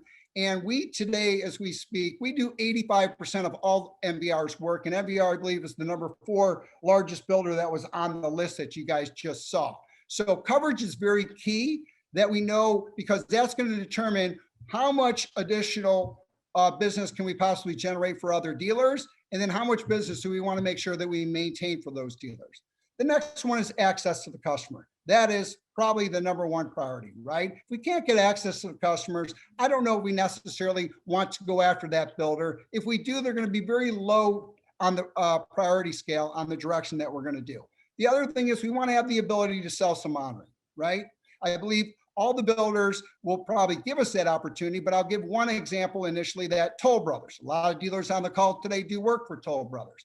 Toll Brothers has their own, in-house central station, and they normally take care of all the monitoring for their customers. But the upgrades and the option sales are tremendous with Toll Brothers. That's why most of you are still doing the work. But again, it's another item that we want to look at and see how many check boxes we get off of these profiles. The next one is the percentage of inventory in spec homes. So John Paroli, I believe you're on the call with Guardian. Do you want to touch on that a little bit? I'm not in the day-to-day trenches like you guys. So can you just give the group a quick overview on what portion of the profile, the percentage of inventory in spec homes means and what we're going to be looking for? Yeah, sure. Real quick, Larry. So it's not one of those go, no go kind of an indications. You could have a builder that builds a lot of specs, but there's a reason, maybe there's a standard that go in the specs that give us a reason to go see that customer post-close, kind of like what Brendan was talking about. So it is going to be builder by builder, right? So we're not just going to rule them out because they're a high spec builder. Those builders, though, that do build a lot of specs, and you got to put some kind of investment, but there's no way to get some kind of return on that investment, that's probably not a good idea. So that's really just a high level thought process on the spec home and percent of inventory. All right, thanks, John. Ross, any comments from you? I know Texas has a tendency to have a lot of spec homes being built with the builders down there. So any additional comments related to that profile? No, yeah, it's the same. It's literally the same as what John was just explaining. Whether you can get something into spec homes or, we've had some builders that build so many specs, but the buyers that are coming through generate enough revenue that justifies it. Like, it's fine to do a large amount of specs with very little in those homes. It ties to all the above. It's all the larger business model. But if I can get closing lists or access to those customers paired with the showroom opportunity, it can make for a really good account. All right, great. Thanks, Ross. And then the last thing, obviously, is the ability to sell the options, right? If we get access to the customer, we're going to have the ability to sell the options, because let's face it, that's really where the money's at itself. We go in typically aggressive on the standards. At best, you're at a break even, maybe a slight loss. If you're, got profit built to it, more power to you. But where the money really comes into play is the options. So that is really the 5 facets of the builder profile that we're going to be analyzing when we're making a determination on that priority list on which builders that we want to go after first and foremost. So this map is really the AIN coverage. I just want to let everybody know on where do we have AIN dealers and where do we have coverage that are doing builder space. Obviously, the green is the coverage that we have, and there's basically 5 states in the lower 48 that we do not have a dealer in today that is actually in the builder space itself. But I'm sure if we had an opportunity and that builder is building in North Dakota or South Dakota, it's easy to go in there and backfill it. But any of the markets that have, major building going on, we are fully covered. And normally we are 2, 3, and sometimes 4 deep in those areas themselves. But I thought it made a lot of sense to show you guys the coverage, because that is one of the big concerns when you want to do a national play with some of those top 30 builders. They want to know, hey, can you guys service and install in all of our location? What percentage of coverage do you actually have? So now we're going to talk a little bit about the builder benefits. And with this, we're going to go through each one of these particular bullets. So I'm going to turn it over to Ross with Home Pro. He's going to handle the partner benefits. Awesome. Thanks again, Larry. So this is, seems obvious to some of us, but really becomes really important in the pitch. So the things that we would talk about here would be as if we're talking to a builder, and this needs to be part of the pitch. So, what are some of the benefits we bring them? Well, depending on the business model they bring to us, if they let us see 100% of their buyers, or we have a security opportunity, I would encourage you to apply some sort of loss leader or, margin loss leader, depending on how you want to look at it. It doesn't mean you have to lose money on every house, but making them aware that going with a program like, an AIN group program would allow them to save money on their standards. And for all of those of you who talk to purchasing managers, that's everything, right? At the end of the day, it feels like it's more price than service. They say service, but it almost always ends up coming down to price. But to some people, maybe that doesn't matter, so you leverage, our manufacturing partners, right? So just sub out and taking away standards, or maybe it's a builder that you don't do any standards for, it's an option only builder.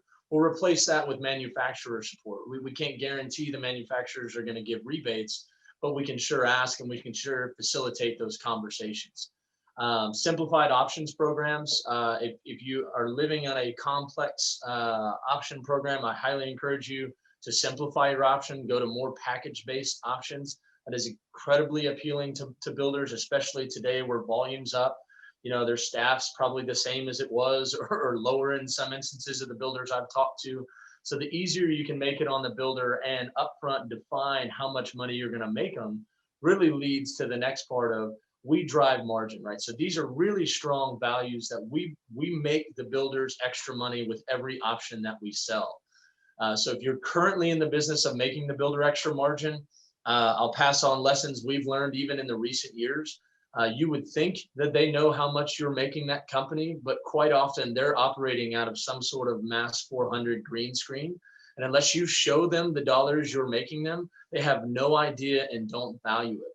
And if we were to pitch this to a national builder program, these slides and that extra margin that we're making them blow away any rebate dollars they could ever get for a security play or whatever, they're getting from Ring or whatever these national programs that you're starting to see these builders make these national decisions. We need to make sure we're proactive in front of them, letting them know we can save them money on their standards, letting them know we can make them additional dollars on every house, because as Tim mentioned, their costs are going up. Everything's going up. The buyer's saving money on the interest rate, but everything to the builder is going up. So it becomes really important to break this down for them and show this to them, because this adds value to the overall national program that we'll be able to roll out. All right, thanks, Ross. Great information. And, prime example, had D.R. Horton know about AIN as a national program, we could have gone in there. Our pitch would have also involved the margin that's available for them that they're making, as opposed to all they got from the likes of ADT was, what kind of a rebate are you going to give me on a monitored account? And that was really about it. There was nothing more other than driving down the actual hard cost of the standards. So now we want to talk a little bit about manufacturer support. So I'm going to turn it over to Kevin Santilli with Guardian Protection and let him give you a little bit of overview on some of the manufacturers that have support in the builder channel. And I just want the rest of the manufacturers, if you're on the call and maybe your logo is not being shown here, if you guys have a model home program or if you're working with any forms of builder, please feel free to reach out to me so I have a better understanding of what you guys have available, and we're able to add it to the mix when we're speaking with the builders to have you involved also with regards to what we have available. So Kevin, I'll turn it over to you. Yeah, thanks, Larry. Thanks, Ross. So I'm Kevin Santilli. I'm the Director of Builder Sales for Guardian. Just 2 seconds about me is I've been with Guardian for about 15 years, but before that, I was with Legrand for about 10 years. So I've got a lot of intimate knowledge of manufacturers and how they can help support us from a national builder program perspective. So just a quick overview. Obviously, we've got great partner manufacturers that make great products that specifically apply very well to new construction. These partner manufacturers allow us to present a national builder program with a unified and consistent product offering across the country. And really, as we talked about with D.R. Horton and some other builders, that's what these builders are really looking for. Many of these manufacturers, and Ross kind of alluded to this, they offer direct to the builder rebates for products we either can install or are already installing. With this AIN program as a national perspective, we can help builders maximize their per rooftop dollar, which we all know is very important to their purchasing agents and the builders. These manufacturers also offer some really good in-depth model home support, which as I pivot here, I'll turn it over to John Paroli, who's going to go into some great detail about the model homes and the national model home program we can do through this program. All right, I'll turn it over to John. Thanks, Kevin. Okay, John. Obviously, you guys can see Kevin and John are in the same room and they're sharing the screen. So, yeah, because I have such an old laptop, I couldn't get the virtual background to work on mine, so I had to use Kevin's. So, anyway, I see Ross smiling. So, one of the things, we keep talking about what does it mean to the builder cost-wise? How can we save them money? How can we make them more money? But I would argue just as important, and maybe sometimes even more important to those builders, is the safety and well-being of their employees out in the model homes. So let's, we can do whatever we want as far as equipment and pricing and et cetera. But I don't know how many of you, but over the years, we've had some instances with some of our builder partners where either a model home rep was seriously injured. We've even had a couple deaths. So, it's really important that it's one more value adder that we bring to the table as an AIN group to a builder who's interested in doing business with us on a national program, that we emphasize what we can do for them, not only in a cost perspective and options and all that, but we really can do above and beyond what a normal provider would provide for the model home. Because the typical, hey, I'll monitor your model home, we'll put in a base security and it's a reduced rate, or I'll do it for free. That's like the old message, right? That's okay, they hear you, but if you really start digging in and peeling back the onion and talking about, hey, look, security is one thing, that's physical security. It goes without saying, we're going to protect your model home. But in addition, all the bullet points that you see on the screen, safety and the security of your people, first and foremost, is our top priority. Panic buttons, wearables, in-app panics on an iPhone, et cetera. Stepping it up with integrating that security to control access in and out of the model home, whether it's with a door lock or maybe a simple access control like is available through the alarm.com platform. Video surveillance, right? Again, our manufacturers help support us with security panels, door locks, doorbells, cameras with video analytics.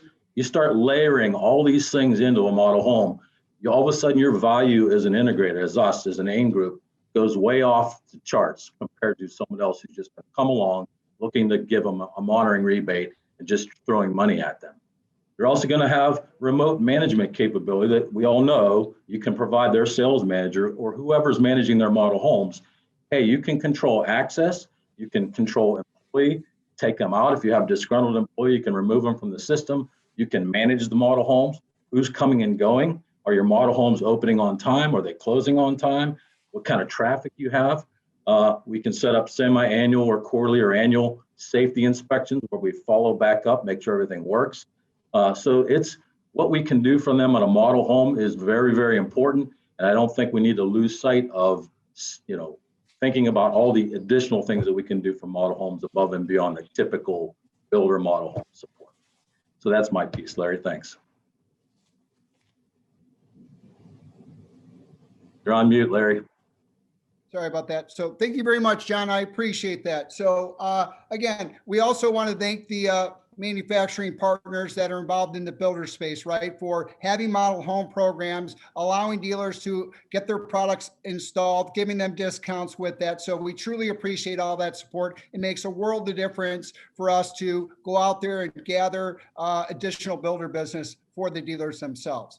The next thing is, And here's where the differentiator lies, I think, between our network and maybe some of the other networks or people that are actually trying to approach the actual national builders is, one, we have the ability to customize their program for them. We have a whole suite of products that are available for them. We're not just a security play for them, or we're just not a service provider doing the services and the final trim out of the white glove service for the actual builder themselves. We are going to do everything from start to finish for them, from the structure wiring to the networking, to the home automation, the security, the cameras, even lighting control, outdoor music, whole house audio. So whatever that builder wants in regards to low voltage in the homes, you as the dealers are fully capable of doing that. And that's a major differentiator when we go up against anybody else that wants to take on a national builder if they're going to go up against AIN, because we are a single source provider for them. And I think they will realize that as they learn more about AIN and everything that we have available. So just want to give you guys an overview of, we're not going in with anything preset. We're going to provide a menu to these builders and let them know everything that we could do. And we are going to work with them kind of like on a consulting side of it to say, hey, here's what's working, here's what's not working, these are what we're suggesting, here's the trends that are taking place, and assist them with creating the standards and the options that make sense for all parties that are involved.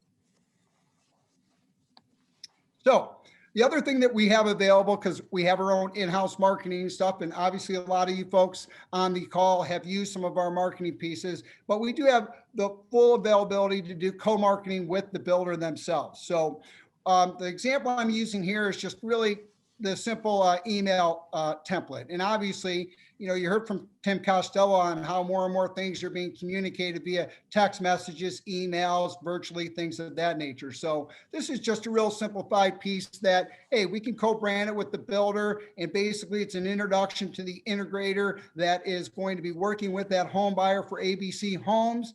And then you can see right here, there's a hyperlink that's built into here. And what we normally do with that is you click on it, it takes you out to one of the virtual digital brochures that we have available. And it allows that customer to actually peruse through what are all the things that a Home Pro, a Guardian, a Trinity, Synergy have available for them to select. It kind of preps them for the actual meeting with your sales representative. And then the last piece down here allows them to basically go on and schedule the meeting with you guys.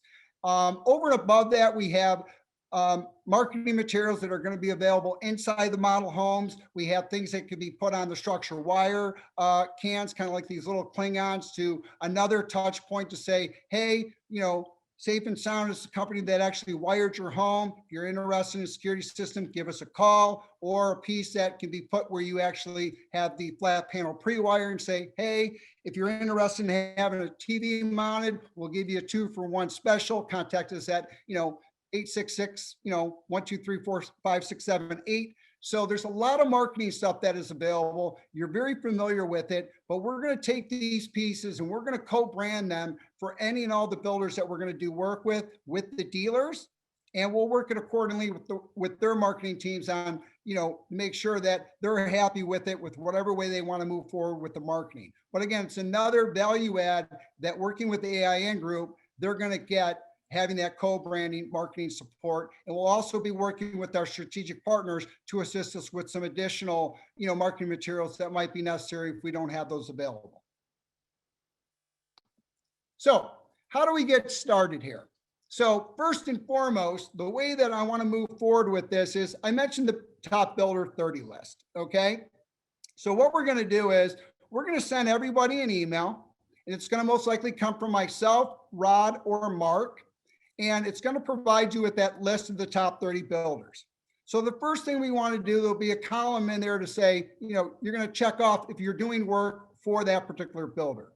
If you're doing multiple markets for that builder, we're going to want to know that also. The next thing we're going to want to know is, how many actual rooftops did you do for the builder in 2020? Because that gives us a really good idea on what our coverage is. Right? How much existing business is that builder doing with us? Do we have 30% coverage or 40% coverage? So very good information that we need to gather from everybody that's interested in participating in the builder program. And then lastly, just so we have a much better accurate number for the total number of rooftops our group collectively did in 2020, we're going to ask everybody to provide us with what is the number of homes that you did in 2020. I will tell you in the past that, we've been somewhere in the neighborhood of around 200 to about 225,000 homes per year, which is a pretty strong number. I mentioned to you that the second slide I have was, there's 964,000 homes in 2020. My educated guess tells me is we'll probably be at least 250,000 of those. So that means we as a group are already doing basically 20% of all the new construction work that's in the market. It might even be greater, but that's some powerful information to share with the builder to let them know how big our network is and the breadth of the network that we have available. Now, the participating on the builder teams. We didn't really talk much about the builder teams itself. So I'm going to ask a couple of the dealers that have participated on different teams with me to give any of their insight on what the benefit is of working on these builder teams. But the way it's going to work is when we know at AIN who's working with Pulte, for example, we will set up a Pulte builder team. That might have 12 dealers, it might have 20 dealers, okay? Pulte's the third largest builder. And the purpose of it is one, to bring everybody together, and they're strictly gonna talk about Pulte. And it's worked very successful in 2020 for us on a handful of the builders that we've already done. But the point of case here is everybody gets to learn what's going on in the different markets. Some people have a program in place, some are running independently with their divisions, but it's interesting to hear about what kind of standards somebody's getting, how well they're doing with options, what is their conversion ratio on converting home buyers to actual monitored agreements and things of that nature. It'll also give us an idea on, does it make sense for AIN to actually approach that builder and maybe put together a national deal? Some groups are going to probably say yes. And there might be some teams that say, you know what? I don't think that makes a lot of sense. We all have a great thing going on. We're already doing 85% of their book of business. Maybe it's not necessary to knock on that door. Let's just leave it as is. If something changes, we'll let you know, and we'll get back out in front of that particular builder itself. So with that being the case, I'd like to go to Ross. Ross, you participated on a builder team with us last year where we did a little bit of sort of due diligence and some research with KB Homes, for example. So, what are your thoughts with how you thought that builder team worked out? Was it beneficial for Home Pro, speaking to other dealers that were doing work with that builder? It was very beneficial. And to be honest, it also lets everybody, because one of the things that's going to be probably the most challenging about this is getting everyone on the same wavelength, right? It's the ability to say, hey, it's better for us all agree and work together on this and tackle it together than to lose to somebody that seemingly has a national presence. So I thought it was very enjoyable, to be honest. I felt like I built better relationship, and even in those brainstorming calls, came up with several ideas for ourselves internally here. So I enjoyed the heck out of it, to be honest with you.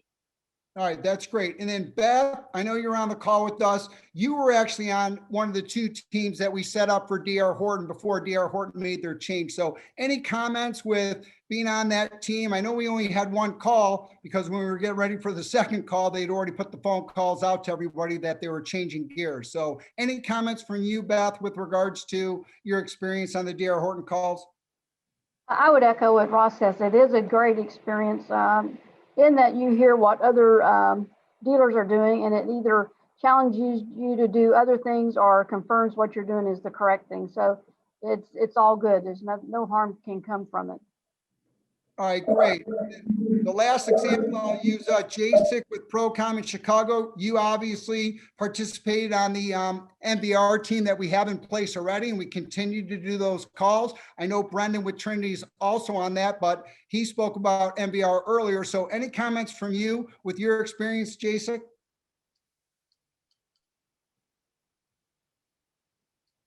he still on?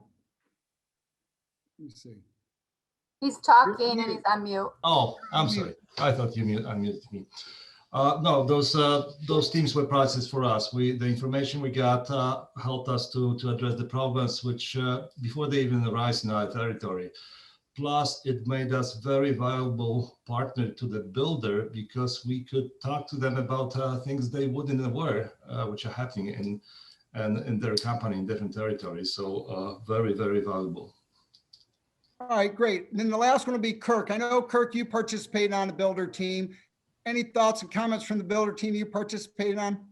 Yeah, thanks, Larry. I want to thank AIN for putting this together because without AIN, we wouldn't be able to have a national builder program as regional integrators. And so it's been a huge help for that. I thought the team came together really good. Initially, I was a little concerned, with how this is all going to come together. But I think the team grew to trust each other over the course of probably about 6 or so meetings, and we came up with a great presentation, and all of us participated in that presentation with the builder, and I thought it went really well. So it was great. All right, thanks, Kirk. And then before we go to Q&A, I mentioned to you also for some of the dealers that are on the call that maybe do not participate with these top 30. So we've got David Truce with Synergy on the call. David, can you just give everybody a quick overview on the builder lunch and learn event that you did? I think it was either last year or it might have been in maybe Q4 of 2019, but I know you had a successful one. So can you just give them a quick overview on your experience and your thoughts behind doing a builder lunch and learn event? Sure, Larry. It says I cannot start my video because the host has stopped it. So I can't do my video. So there we go. Hey, how are you? So yeah, it was very successful. I will tell you that we were going to be losing one of our major builders. And they had made a decision to change away and go from 3 down to 2. And I said, it's an opportunity to bring them in, even though they have already made that decision. And upon hearing what we do and all the different vendors that were there, Amy was there, Klipsch was there, they said, you know what, we think we want to change our tact. And I will tell you, just in the last 60 days, we picked up a community that was 800 lots for this builder, which will probably equate to about $2 million over the course of the next few years. So in just one community from that, it made a huge change. But beyond that, we boarded a couple other builders. And I will tell you, since I have the floor for only a moment, even though if you're not interested in being somebody that works with the top 30 builders, if you have regional or local builders, one of the questions that I get asked when I go and sit down and talk to them is, hey, what is, in the cases we're already mentioning D.R. Horton, what's D.R. Horton's program? Well, they see that they're a major builder, they want to compete with them, and that puts us in a little bit of a position of weakness because this is rolled downhill, and now we have to compare what we're going to be doing against what maybe a program that we don't want to be involved with is happening. So I think overall, as a group, as individuals, it gives us a much stronger position because we do have information. I really appreciate my peers giving all the information. I can tell you, Jacek and I talk a couple times a month. Discussing common builders. What are you doing? Sometimes I'll hear from a purchasing agent, oh, wow, you're really expensive. But then when I talk to 2 or 3 other people, I find out that I'm probably the cheapest bid that this builder has received. So they're always kind of twisting, and having that knowledge on a nationwide basis gives us a much better position of strength in negotiations. So. But yeah, the lunch and learn was great. We had it was full. We got the people that we needed. You have to invite a couple times more than you expect because half the people won't come. But you got to try, and it was a great event. And I think it was very much a success. We did the Roos Chris steak dinner at their steakhouse. We did it on a Thursday. We did it at 5 o'clock. So it really wasn't a lunch. It was more of a dinner. But we felt like we could get people leaving work and coming there. And I think that being on a Thursday, we didn't have to fight with the weekend, plans. So it was good timing. It was a good event. Very successful. All right. Thank you, David. And like you said, it doesn't, I just call it, we refer to it as a builder lunch and learn, but we were going to do one in Chicago right when COVID hit. So it got canceled, but that was going to be at Topgolf. So the point is, it's pick a venue, select a group of builders, select some of the strategic partners to participate, and then we'll bring everybody together and see if we can generate some business for you in your local market. And then also with participating on these different builder teams, gives everybody another opportunity to really enhance the networking with the other dealers. I think the more you speak with other dealers throughout the US, the more we learn, and that's how we learn together as a group, and that's the way that we grow.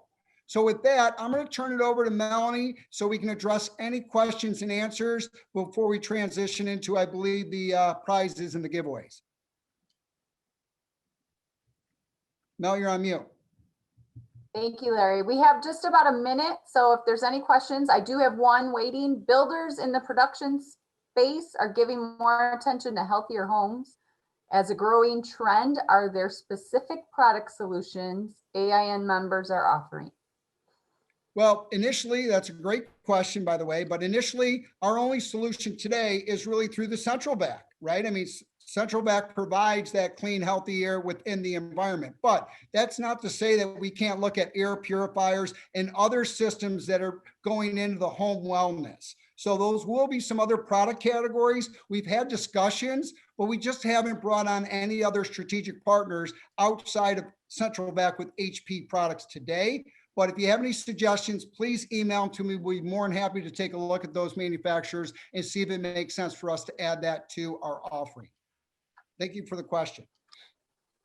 We don't have any other questions at this time, Larry. If I do see some pop up, I'll send them your way and you can address them offline. Yeah, absolutely. Or they can call Mark or Rod directly or myself. So I just want to thank my entire team that participated. So thank you guys very much for taking time out of your busy schedules, one, to have calls with me, and then also be on this call today and, talk to the rest of the group out there. So thank you. Melanie, to you and the prizes. Thank you. We got, thank you guys for staying with us as long as you have. We've got just a quick shout out from John before we get to the prizes. John, take it away.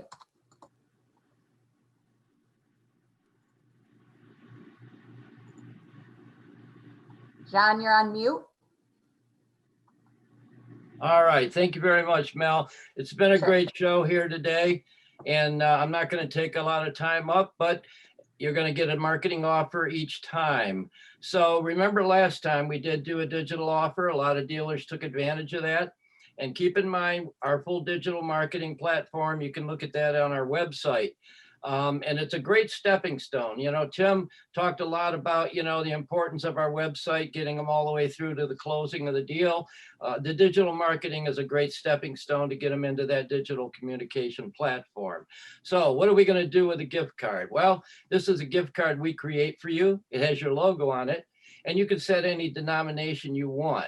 But when you look at the cost of giving a customer a 33-cent piece of marketing, and this is really a nice card. It's laminated, it's thick. It gets the classification of being put in that drawer in the house where you keep that stuff just in case, because it looks nice, it feels good, and it'll also help you increase the sale. You can set it, like I said, at any denomination. You can read the bullet points there. There's a lot of great uses for it. It's affordable, and I would encourage you to order. You'll be receiving an email from us again with an order form on this offer. We'll let you order up to 200 cards at that price of $32.50 each, and that'll give you 200 cards for $65. So it's a great way to get starting. On the back of the card, you can print any offer you want, referrals, anything at all. I encourage you to order some. It's a great stepping stone, again, from your customer to your website. Take it away, Mel. Thank you, John. Thanks for that fast presentation. Again, I know we're a little bit over. We appreciate you guys hanging with us. We are going to turn it over to our partner giveaways. And first up is Mr. Scott Kreider with the Annixter. Hey folks, Scott Kreider with the Annixter here. Thanks again for joining us in the second session of the virtual conferences. I manage I'm the program manager for the AIM program within the Annixter world. As I said on the first call, real briefly, just want to touch base on two things. Melanie's going to give away something for us in just a moment, but I stressed on the first call, and I wanted to re-stress now, the dedication to the AV space in our world as we go into 2021 through the Wesco acquisition and things that come about from that, the Liberty AV partnership. If our branches are not speaking to you about this, please engage them. This is a strong push in our world as we go into 2021, and it's a way that we can both grow our partnership together, increase your fly and stay points, all of those things. And then secondly, to tie in with what Mr. Costello said about digitalizing your workplace and doing things that way. If you guys have not investigated doing business with us over the internet through e-procurement, please, once again, speak to your branch about it. We've made major strides here. We've really got it down to a science. I've been told before that our customers really appreciate it. We lock in that pricing. You can order it from your phone, do it from your desk, whatever. Just know that it's there. And then finally, just a little added caveat, just something to break up the monotony. About a little Super Bowl trivia question. So we got Super Bowl 55 coming up this Sunday. I think Chiefs 37-27. But there has been one Super Bowl in which the winner of the MVP came from a losing team. Give me the player's name and the year. Reply to that as you can. And I'll find some way to, I don't know, give you a gift card. I'll get you something sweet. One loser or winner of the MVP from a losing team. Player's name and the year. That's all. Thanks, folks. Thank you, Scott. Okay, we are going to give away a Ring Video doorbell courtesy of Annixter. And we'll turn it over to Diana to see who the winner is.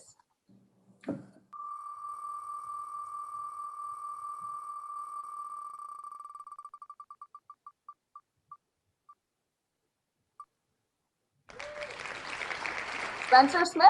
Congratulations, Spencer. We will get your address and get that shipped out to you. Congratulations, Spencer. And now next up, we have Amy Wesley from HP. Amy, you can take it away.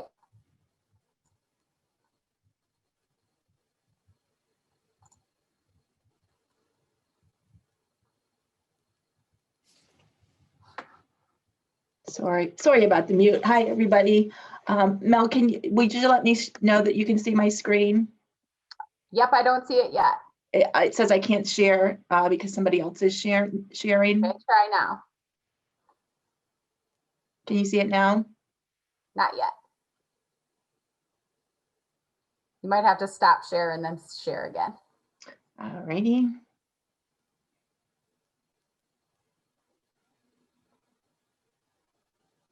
Well, I'll just go without it. What I wanted to talk to you about today, and thanks for everybody that's on board today for the conference call or for the Zoom call here. There's 5 things that we can do to help you improve your central vacuum business. I'm going to just spend a couple minutes on each of them. The first one is, promoting the healthy home message. We have a video available for you that helps promote that message. It goes through some things very nicely about the features of a central vacuum. So it's an introduction to the central vacuum, as well as promoting healthy home. The second thing is our Chameleon retractable hose. I like to say it's lightning in a bottle in the central vacuum world. It's really been something that's become very popular for new home construction. People want that Chameleon product in their homes. They want the ease and convenience of a retractable hose system.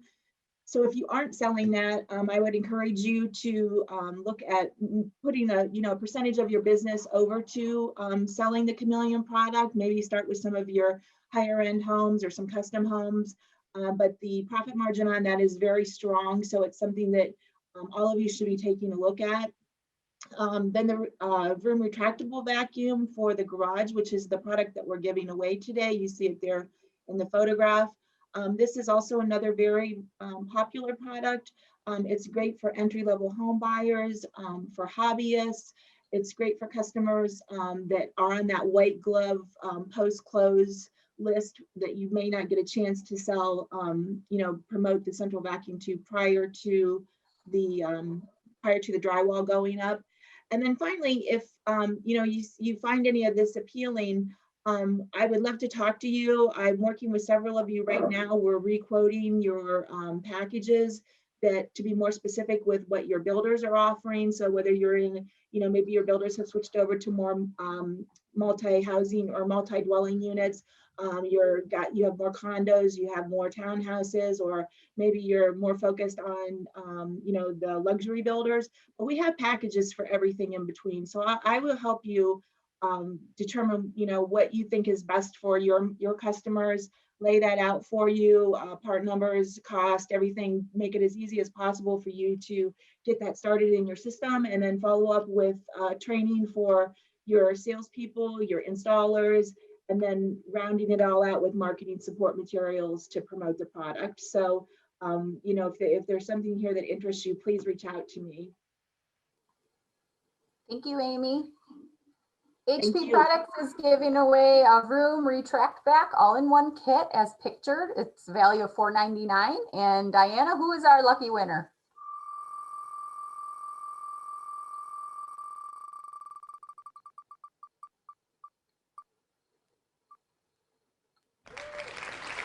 Chad Mosley. Congratulations, Chad. We will get your address and get that out to you ASAP.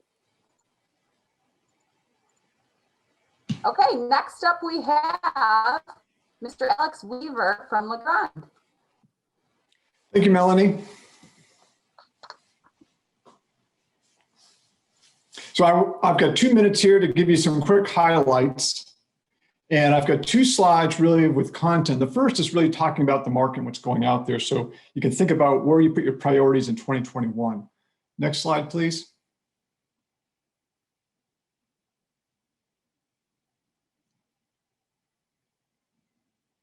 Melanie, you might be, there we go. So the trends out there, this is some recent research I've come across, thought I'd share.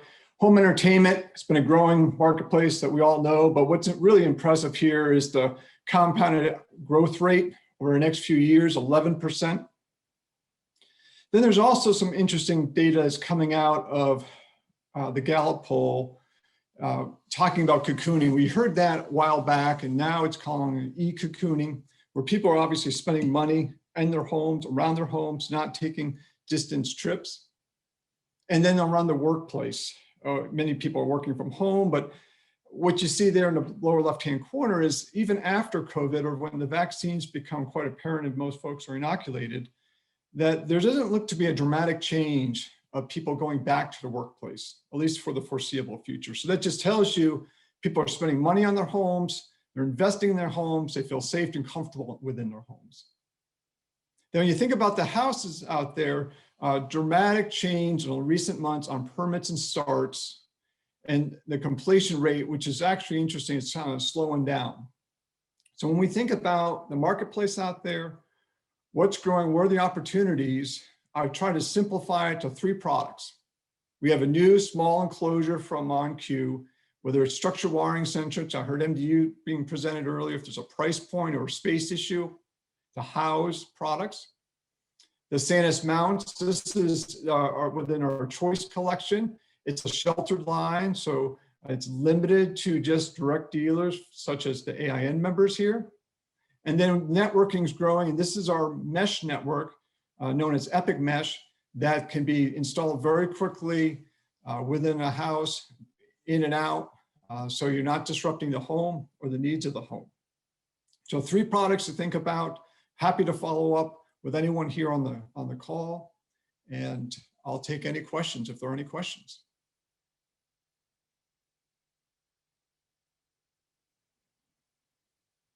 Thank you, Melanie. Thank you, Alex. If we see any questions come in, I will send those your way. And Diana Legrand is giving away 2, so we get 2 winners.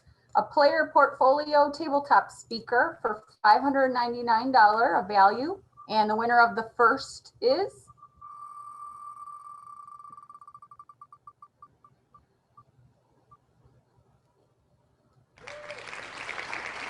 Melanie Tripp. Congratulations, Melanie. We'll get that sent out to you ASAP.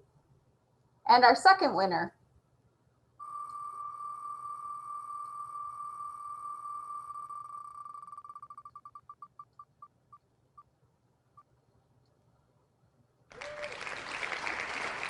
Guy Ross. Congratulations, Guy. We will get that sent out to you. Thank you very much, Alex. You're welcome. Thank you, everyone.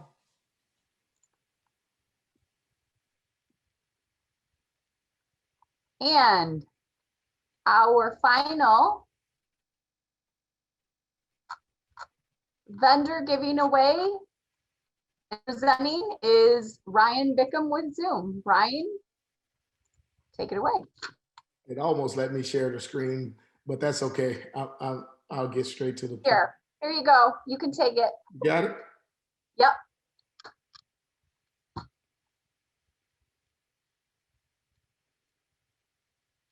I think everybody's probably Yes, we see it. Thank you. The website. So what I'm going to do is I'll go over and go to the I can't see. I'm sorry. There it is. NVR kit that we're going to give away today. But Melanie, I got a little twist because we've been working on it with the factory. So what I'm going to throw in today, along with the NVR kit, is the new Zoom doorbell phone. So we'll add that to the giveaway. So whoever wins this prize will be able to test that, be one of the first to test that out as well. That's awesome. And I wanted to say thanks for letting Zoom get on here, because this kind of platform for us is exactly, why we created Zoom. We can, we do a lot of this kind of stuff with Data Smart and Home Pro right now on an individual basis. So getting into a group setting and finding out what the group needs from Zoom to be successful in the builder market will be huge for us, and it'll be huge for the dealers. We're still in the business of trying to find out how we can save you money and not raise prices anytime a tariff hits or things like that. So the builder market and the builder programs and things like that, I'm looking forward to being a part of this conversation moving forward and helping everybody in the group be successful in capturing as much builder business as possible. And that's all I have for today. I hope everybody has a great time. I'm going to get back to my beach. Okay, so Zoom, you heard it from Ryan. Not only are they giving away a 4-channel complete CCTV system or kit that was valued at $14.99, they're also giving away their doorbell. So this is a big prize, and the lucky winner is... Hope it's not Michelle, because she has 2 and I have to give her enough. I have to turn hers on. Ken Jazaro. Congratulations, Ken. We will get your address and get that out to you ASAP. And now, thank you so much for staying with us. We will give it over to Diana to close us out.